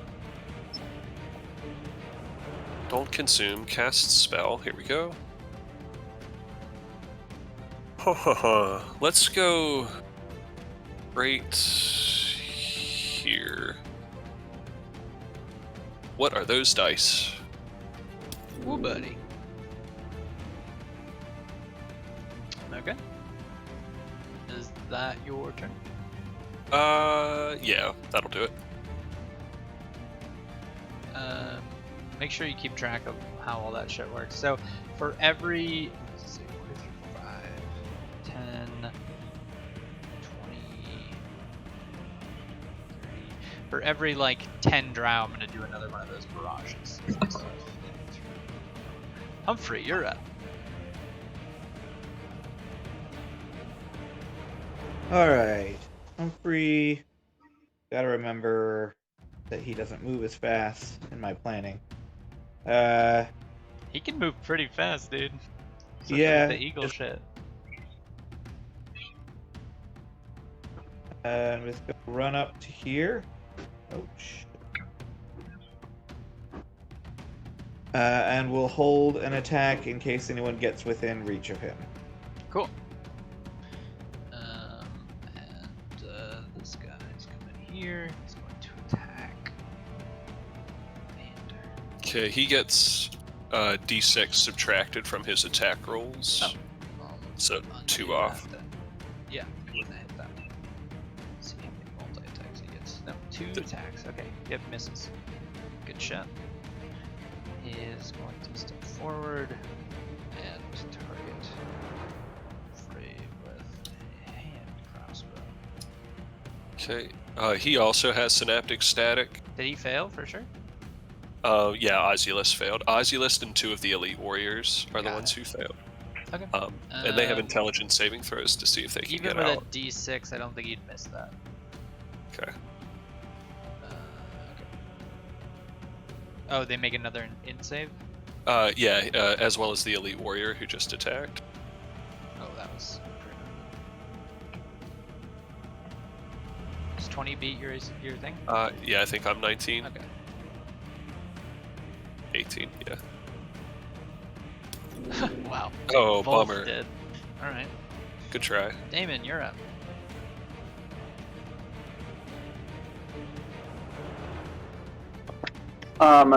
Damon is going to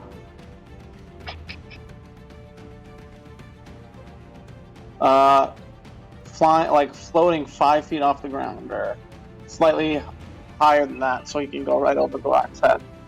He's going to use all his movement and a dash action to come straight up here.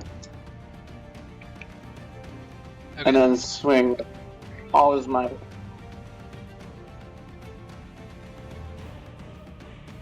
Wow. And I will action surge and swing again.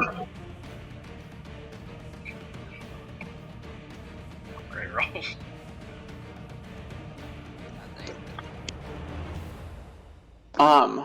And like it's just fury in him as he's in like complete war mode right Don't you now. get 2 attack? Or do you have tensors on right now? I do. So I think you get 2 attacks because tensors gives you. Well, I also took a potion of speed to increase my movement speed. Well, that's the haste ability, so that. And so then tensors, like I don't think you get an extra one on top of that, because it's like if you already have an extra attack, then you ignore that feature of tensors. No. And I used one of them. That's not what that means. The bonus, the additional attack on haste is its own thing. They're referring to like if a fighter has double attack at level 5, they don't get 3 attacks with tensors, they still get 2. So you still get an attack an additional time. Oh, okay. Tensor stacks Cool. with haste, assuming you have 2 sources of it. Then I will make another attack. Jesus Christ. I want this guy to be hurting. Yep. He has never seen you before, and you came out of like just rocket boots straight at his face, and this is the most like insane shit he's ever seen. You just like came at him like a gun. That's what I'm going for here. Yeah, that's unhinged. All right, Drow is old. Yeah. It is your turn. Alright. I am going to dash.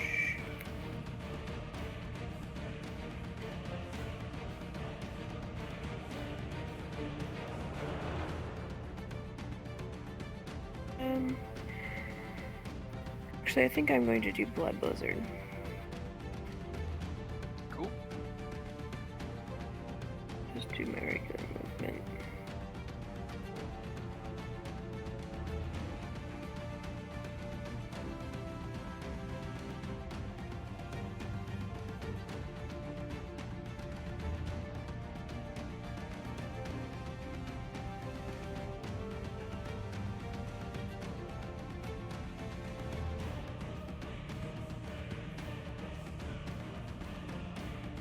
Nice.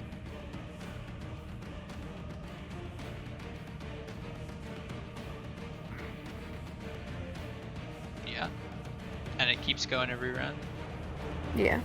Cool. There's a swirling, like you froze the rain falling down into a like swirling tornado.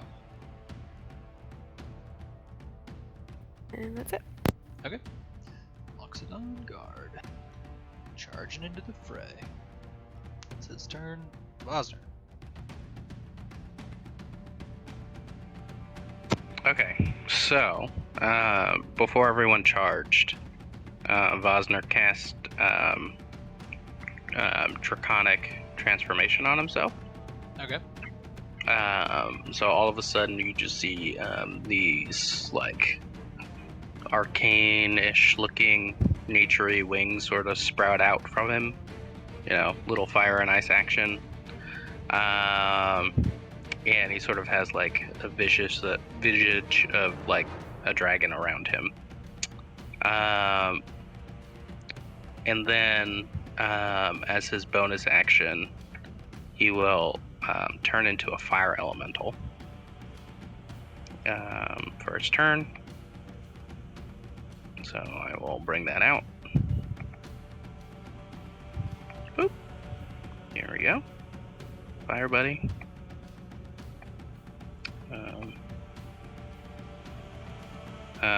So now I become a flying fire elemental. Sweet. And I'll fly 60 feet in this direction.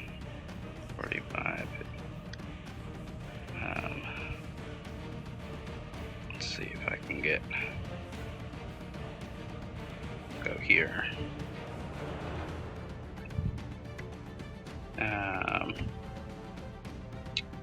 And for my dragon form, I get to do a thingy. Sweet. Or is it a bonus action, or If it's a bonus action, then you already transformed this turn. when you cast a spell as a bonus action? All right, so never mind. So I'll essentially just kind of double move because I don't want to hit people. So I'll go another 60 feet, 45, 50. And I'll be I don't know, 10 feet high. So how do I change that? Okay. Plus 10.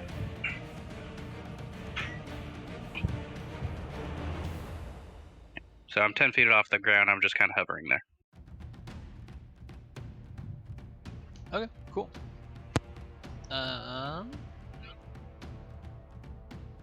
Just put that over there. Okay, that's Foster's turn. The Drow, enough of them have gone that they get to do this barrage. It says Orc Barrage, but that's just because I'm lazy. Fuck.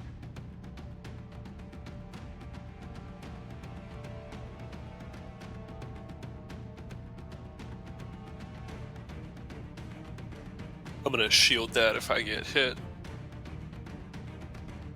Oh, it's not something you can shield since it's a Oh. dex saving throw. There's Gotcha. too many of them.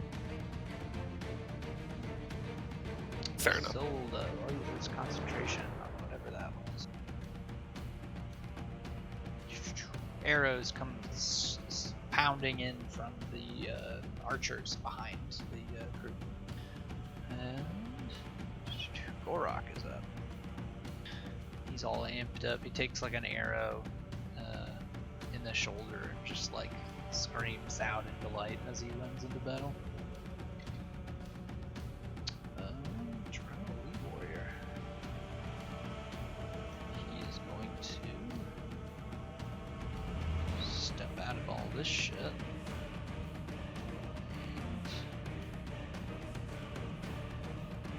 Miss this Loxodon guard.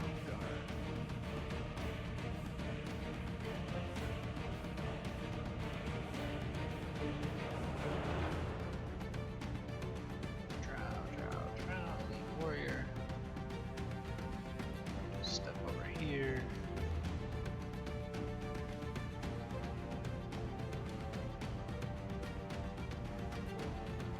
Swinging wide at the elephant eagle.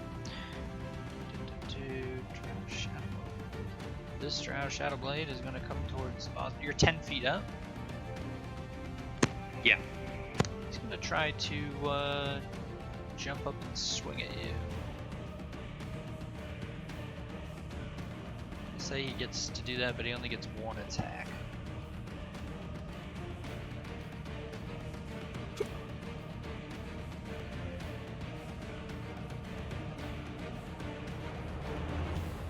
The fuck? Oh.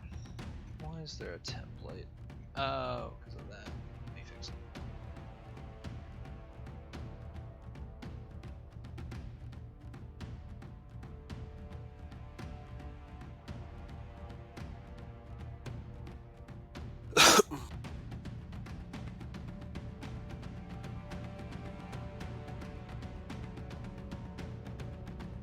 He swings his shadow sword at you as he jumps into the air at your flaming body and strikes you. Did you cast that thing where you reflect shit? The fire shield? Yeah, I did. Okay, so roll the damage for that. Yeah, I gotta go all the way back. I think I cast it at like 5th level, so hold on. Okay, I'll I'll let quick. you figure that out. Yep. Really bad for this turn. Guard Captain Damien is running into the fray.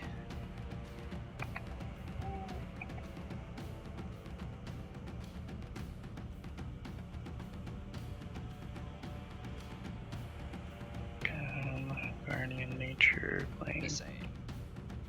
Hitting once. Locks down guard.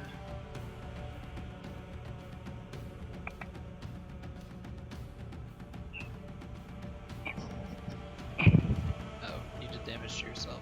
Next time, target the monster when you click on that. Oh, I did target him. He's still targeted right now, according to my thing. Okay. So you did 12 damage to self. Maybe it. Oh, it says self in the description of the spell. Do you see that? 5th level, 1 action, self. If you change that to target, then it should do the damage to them instead. This Oh, guy just okay. runs. Drow.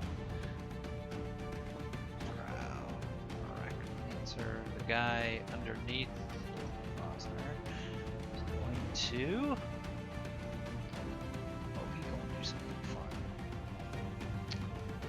He's going to. What level can he cast this shit at? Alright, can anybody Google if you do dispel magic, does it get rid of every magical effect on a person? Maybe I should just read the spell. He's gonna cast it. Oh, he can't cast it at that level. He's gonna cast it at. I think it's everything 3rd or below, and then you do a DC 10 plus spell level check for Yeah, anything he can bigger. only cast it at 5th level since he's a warlock, so it's a 5th level. Does it get rid of every spell of 5th level or lower on the target? Choose any creature, object, or magical effect within range. So it's one effect. That's how I would read it. what spells did Bosner cast? He can't get rid of the dragon one, that's too high level. So Yeah. he's gonna get rid of that flame shield probably. Okay. I cast that at 5th, so. Yeah, he gets that removed from you. Okay. So I only do that damage to that person. Okay. Yep. This guy is going to step out of the blizzard and towards Damon. Okay. He's synaptic static, so there's the. Oh, okay. He's the last one too. He does not hit Damon because of synaptic static. I'll do that damage. And he gets an in save too.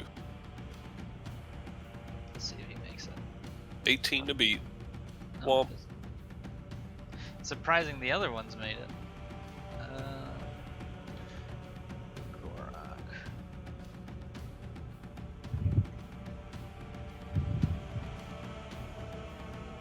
Gorak takes a meaty hit. Blah blah blah. Right before Terran's turn, another volley of arrows.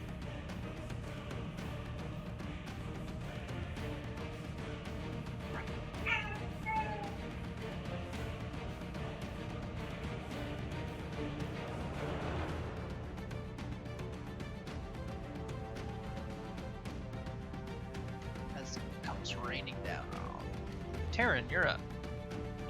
Alright, my movement is going to be 30 feet straight up, I believe. Okay. Yeah. And then I'm just gonna cast Ice Storm. Sweet.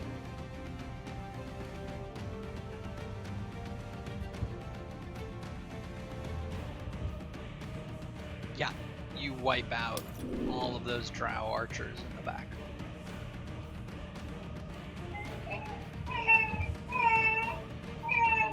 Your microphone's open, Garrett.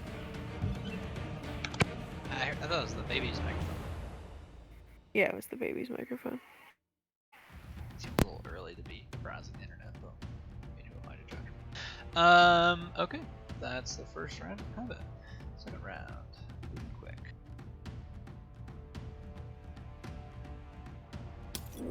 Oh shit! Ander takes a deep cut into past his armor. The drow do another barrage. Oh no, they don't because they lost too many. Drow Shadow Blade goes for the captain.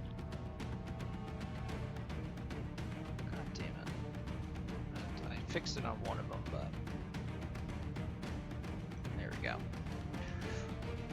The guard Captain Damien swings his sword too freely and then takes a shadow sword to the neck and starts bleeding heavily. Ander is up. He is going to strike with his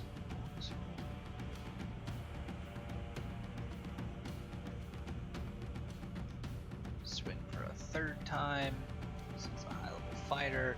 Then swing with his offhand. And then he's going to action surge and do it all again.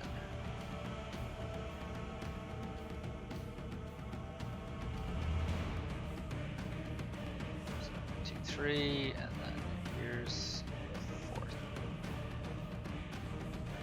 So Ander takes this deep cut from this drow elite warrior, and then with a flurry of 8 hits, 7 of them strike this drow elite warrior and kill him in one round.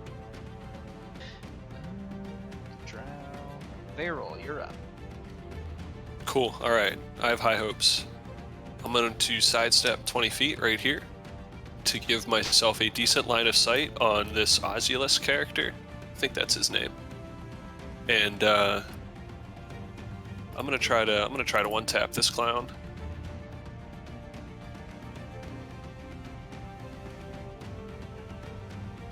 Oh, dang! All right. Well, that's okay. I wanted him as a zombie under my control, but I'll accept drastic damage. No, he takes a shit ton of damage. I'm gonna You're say like 3 damage away. He would counterspell, but I'm gonna say, let me roll the check. Oh, I literally just dragged it off of his, no, I didn't. I dragged it off his character sheet.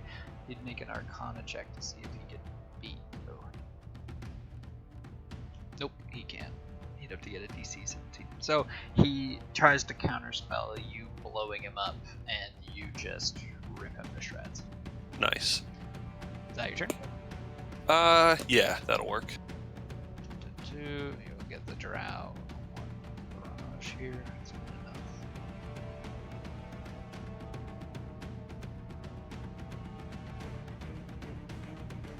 Let's see what we can hit. Let's shoot here.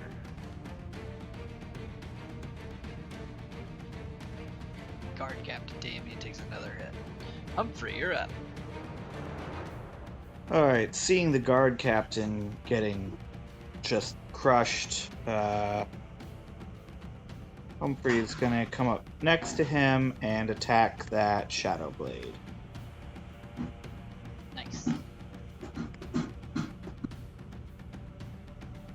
Oh, whoops, all my quick things are still from Johab, so hang on for a moment. I'll get you here. No worries.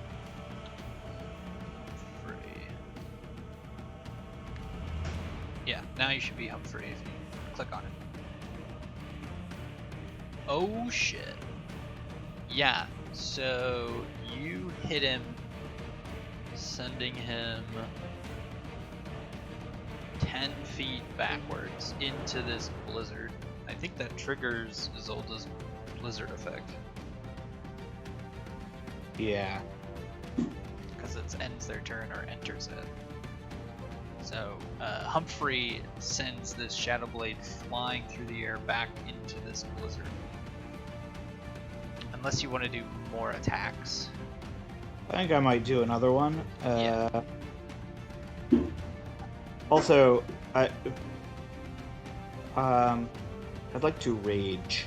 Oh yeah, good call. Still getting used to playing this guy.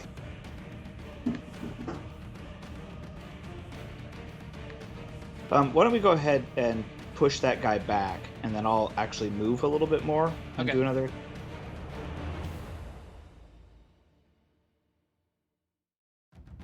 So Humphrey brushes past the hurting guard captain after knocking this guy back and runs up to him and does another swing.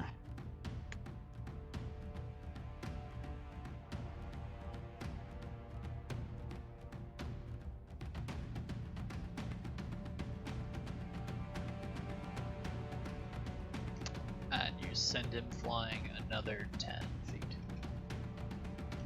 Deeper into the blizzard. Laurel, if you want to roll that damage, feel free.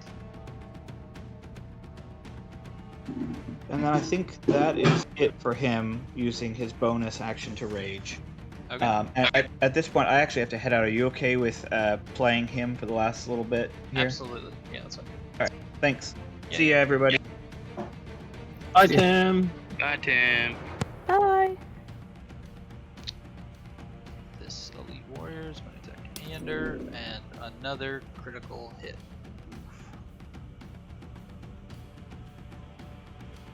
Missing the last killing blow. Ozulus is going to disengage and run away. Except for it's difficult terrain, so he gets that far. Does he have to do something because he entered the spooky circle? I don't think the spooky circle actually lasts on synaptic static.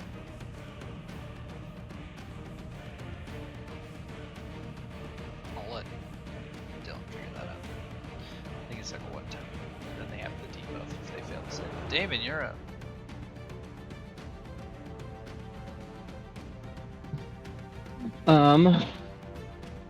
Damon watches that guy run away, follows his progress, and turns and attacks this guy. That he does. What's it look like when you hit this guy for 50 more damage than he has health? He's just a mist. Like, I just like cut him from like tip to tip, and he just like falls in half. And I'm not even paying attention. I'm already walking through. Just getting glazed by his mist. Yeah, Damien Yeah. is coated in a fine coat of dark elf. Yeah, I'm. It almost looks like I like am what. It's my body that's split him in half, not the sword, because of how quickly I'm moving through the falling halves.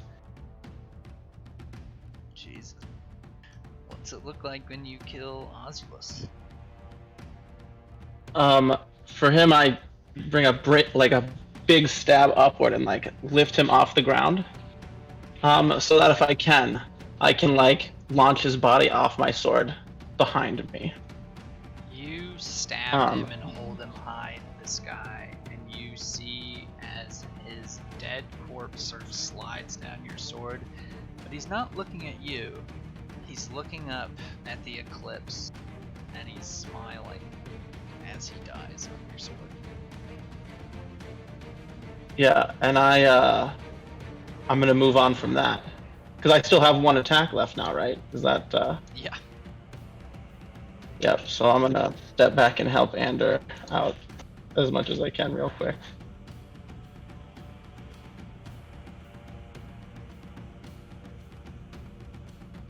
Yeah. And I'm going to use a psychic die to add 6 damage to that.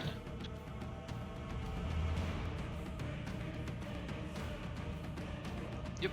You cut him down a little bit farther. Is that your turn? That is my turn.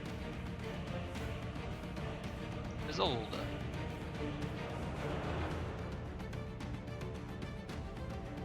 Alrighty.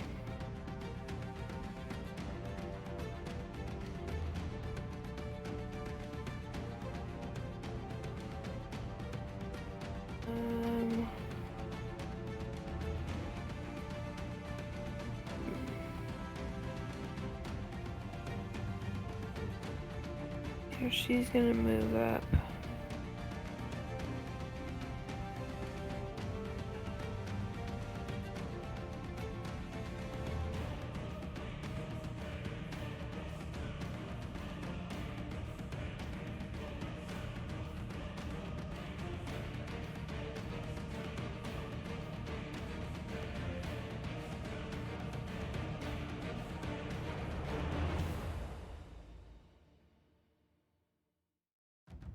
Different characters when they're talking, and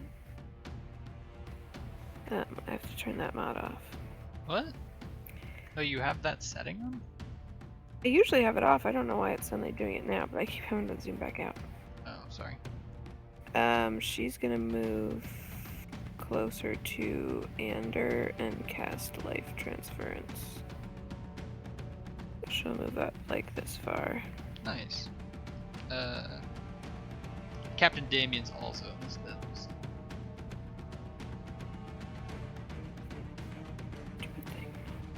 Oh, over here? Yeah, both of them are at like 4 health. I'll do Preserve Life then. And I will split the 75 between them. Okay, yeah. They can only go up to half health, so whatever they need to be at half health. And then I guess for a bonus action, I will cast Spiritual Weapon next to Damien.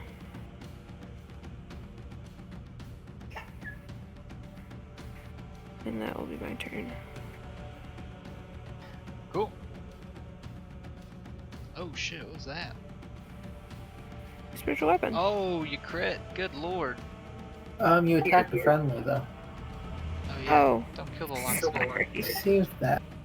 Loxodon, Humphrey turns to you and rushes at you to kill you. No, it's fine. Hold on. But Okay, I'll I'll took sit over 32 here, damage then. to whatever one you want. I'll do it this guy. Next to Damon. Okay. Gorak. This one. Oops. Right out of existence. Fuck it, you killed him. He's out of initiative. Whatever. We'll say Damon killed him too. It's a I dig combo it. thing. Locks it on guard.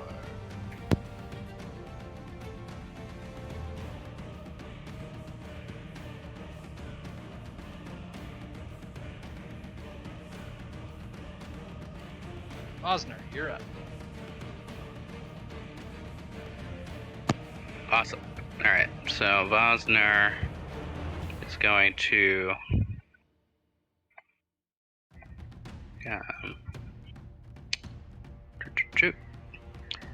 he's gonna fly up a little over here, staying out of the blizzard the best he can. Alright.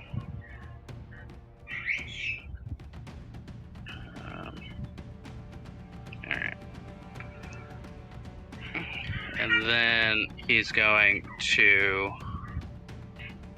as a bonus action,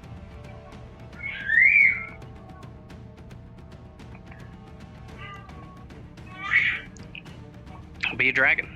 And how do I Wait. change the... Didn't you already cast that on yourself? I did, but I'm placing the template. Oh, got it. How do I shift this around? Mouse Oh, here wheel? we go. Mouse wheel, cool. Okay. Half of those people are already dead, just so you know. Yeah. Hold on. Laurel, how high is that blood blizzard? Is it like 20 feet in the air? Yeah.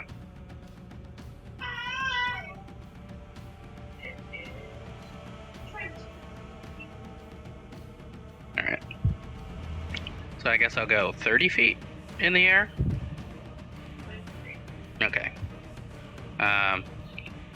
So I will fly over in this direction, and I just want to make sure I get the Shadow Blade and the Warlock in it. Sure. So that's where I'm flying. Sweet. Yeah. You. What's it look like when you shoot this breath attack? Yeah. So he comes up, and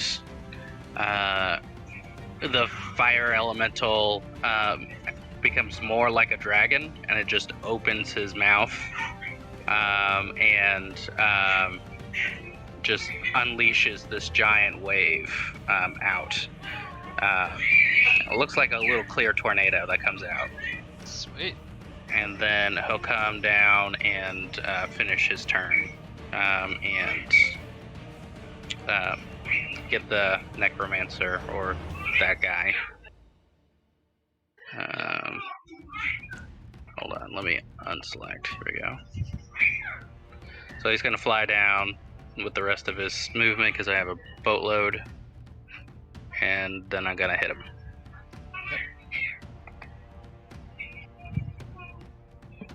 Sure. One. And then my other attack.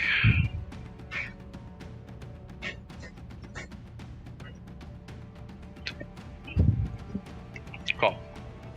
Cool. That's it. Awesome. He is going to. The drow, most of them are dead at this point, so he'll get one more barrage. Gorak is going to be chopping this guy up to save his buddy.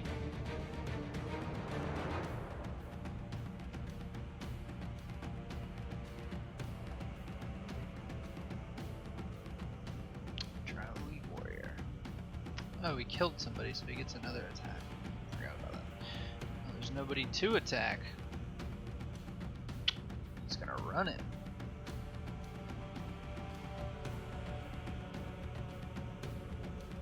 Swing at this guy. Oh, miss. Walks it on guard.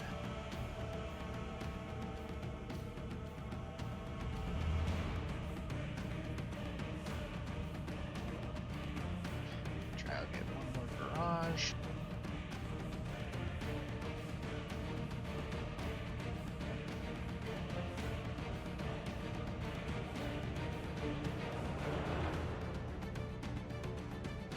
Okay. Elite warrior.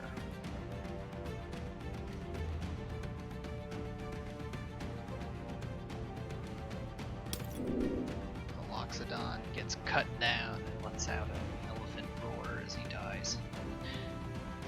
Shadowblade is going to turn to Gora. And hit him Does with the a barrage shield. do half damage on a success? The what? Oh, yes, it does. So I still needed to make a con saving throw. Yeah, I think it's nearly impossible for you to fail, though, right? I think the lowest I can roll is 10. But Yeah. So, no worries. So multi-attack. 2 attacks. Second attack. So Gora comes running into this fray, but then starts taking a shit ton of damage.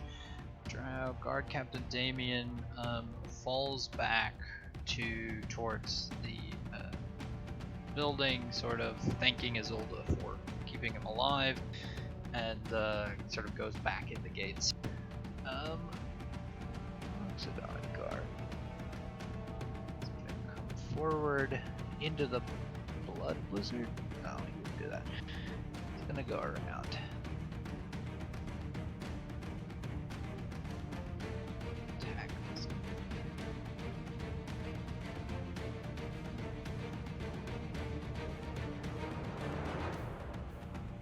More guards. Drow. Yeah, this guy. So we cast Dominate Monster.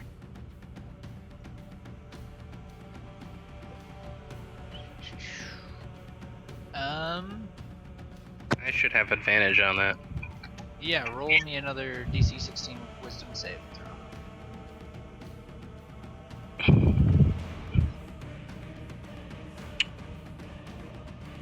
Ooh, buddy. I make it. Oh shit. Really make it. Alright. God for hero speed.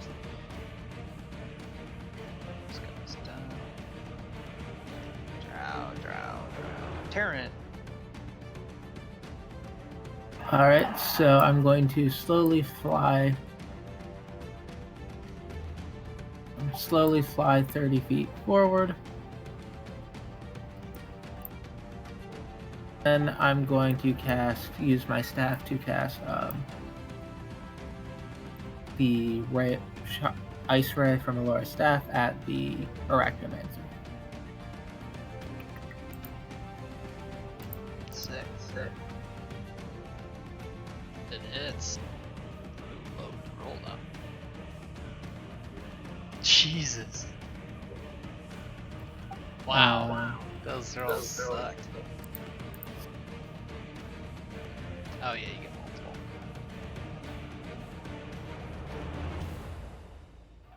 And the final one.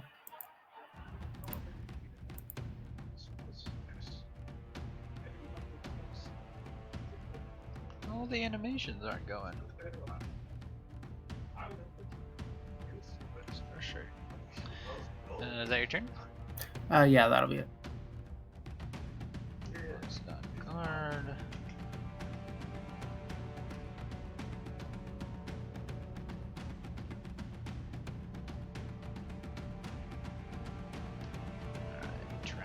Drow. At the top of the third round, coming out of the shadowy forest is another contingent drow. Boo. And you see the same happening behind the orcs on the other side, which are mostly cut down by now. But Should roll, yep. should roll like a D100 and see how many are left. Then I'd have to like actually click delete stuff over there? I mean, never. like, yeah, I'd like to, but yeah. Not a big. Anyways, top of the third round, you hear in your head, "It's time," and you feel as your whole body is teleported to a location. Suspense. Everyone or just Feral? No, everyone.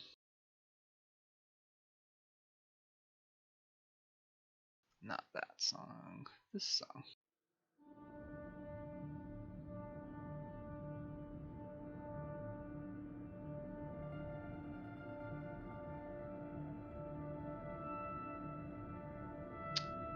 You see this. As you are teleported back, you see your rings glowing hot white, as though Marin has used this magic item he's just given you to recall you instantly to his location, out from the center of that battle.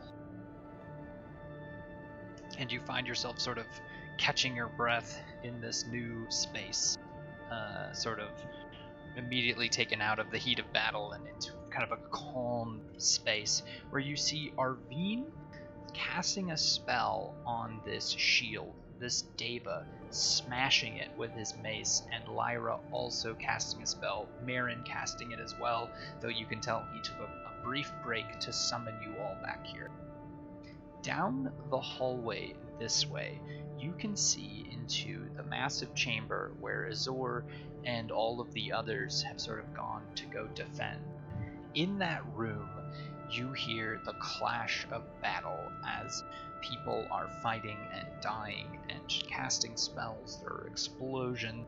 It is very intense. And as all of that rages on, Marin finally casts this final thing on this, and the force field disappears. Sitting in front of you, about the size of a watermelon, is an egg made of pure crystal, just sort of laying on the ground. Marin steps towards it very gently.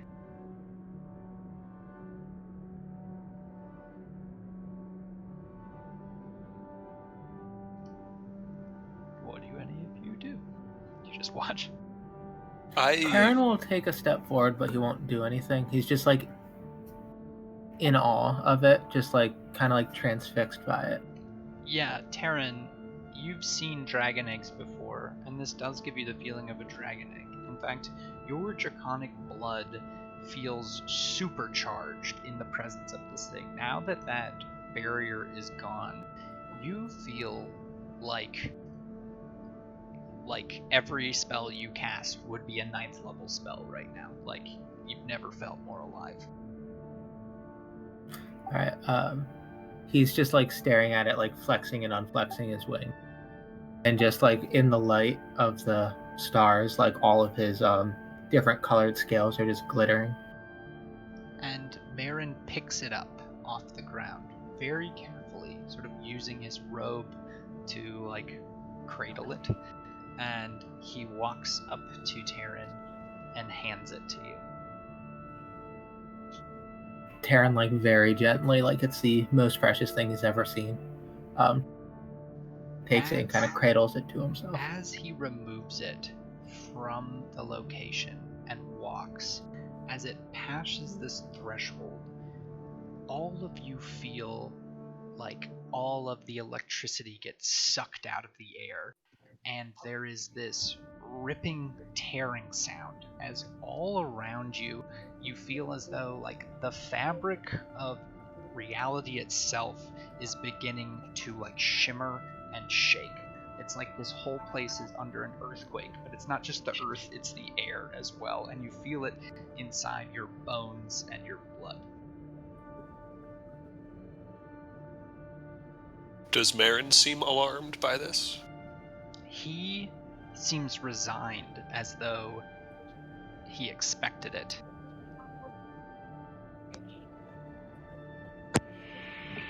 are we to do? I'll ask Marin. You must carry it up to the Mythalar. There, await further instruction. And as he says that, walking down the sort of like path behind you, the only way you came in, it's a one-way direction, you see some familiar faces. You see Porter and Kirath and Luthar, friends of yours from Luskin. Porter is covered in blood, as though he has been battling for a very long time, as is Kirath and Luthar, and they walk down this plank together.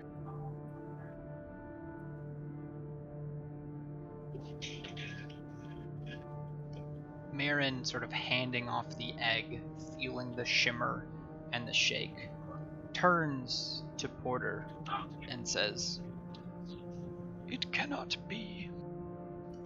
You've been dead. I've seen it.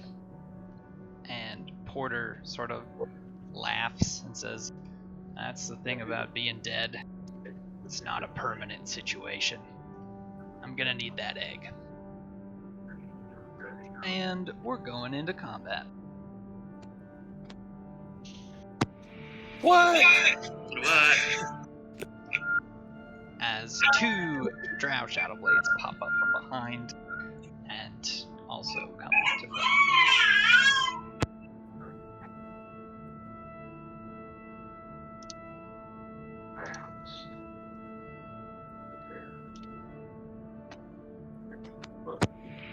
Would it be okay if we call it the baby's kind of needed more attention? Okay. Yeah. That's fine. It is a cliffhanger. I guess. Yeah, okay. Next time we can... Is it safe to say that the potion of speed is worn off at this point? No, I don't think so. Well, how long is it? Okay. A minute? I think it's only 1 minute, and Tensors is 10 minutes. Tensors should be definitely up. The potion of speed might not. Okay. That's fine. Just so I know where I'm at. Okay. Well, we can just pick up here next time. I was trying to kind of finish out the thing just so we don't have to meet again, but that's fine. We can do one more session and sort of wrap some shit up and then go on break. Aye. Alright, well, I hope that was action-packed enough. It's the beginning of the end, man. I think so. We'll have to revisit Grasshopper Squad at some point, but You've killed them. They're gone. It's so sad. hey, we'll revisit. We'll see what happens. The epilogue is the search for Grasshopper Squad. Level 20, yeah. Word. That was a lot of fun. Yep. Yeah, I'm looking forward to the conclusion of this sort of battle. Seeing what it's going to set up.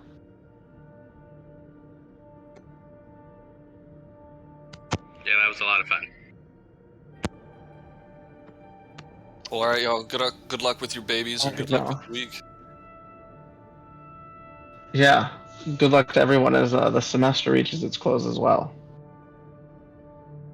I miss you all already. Likewise. Later. Alright, see you all. Bye.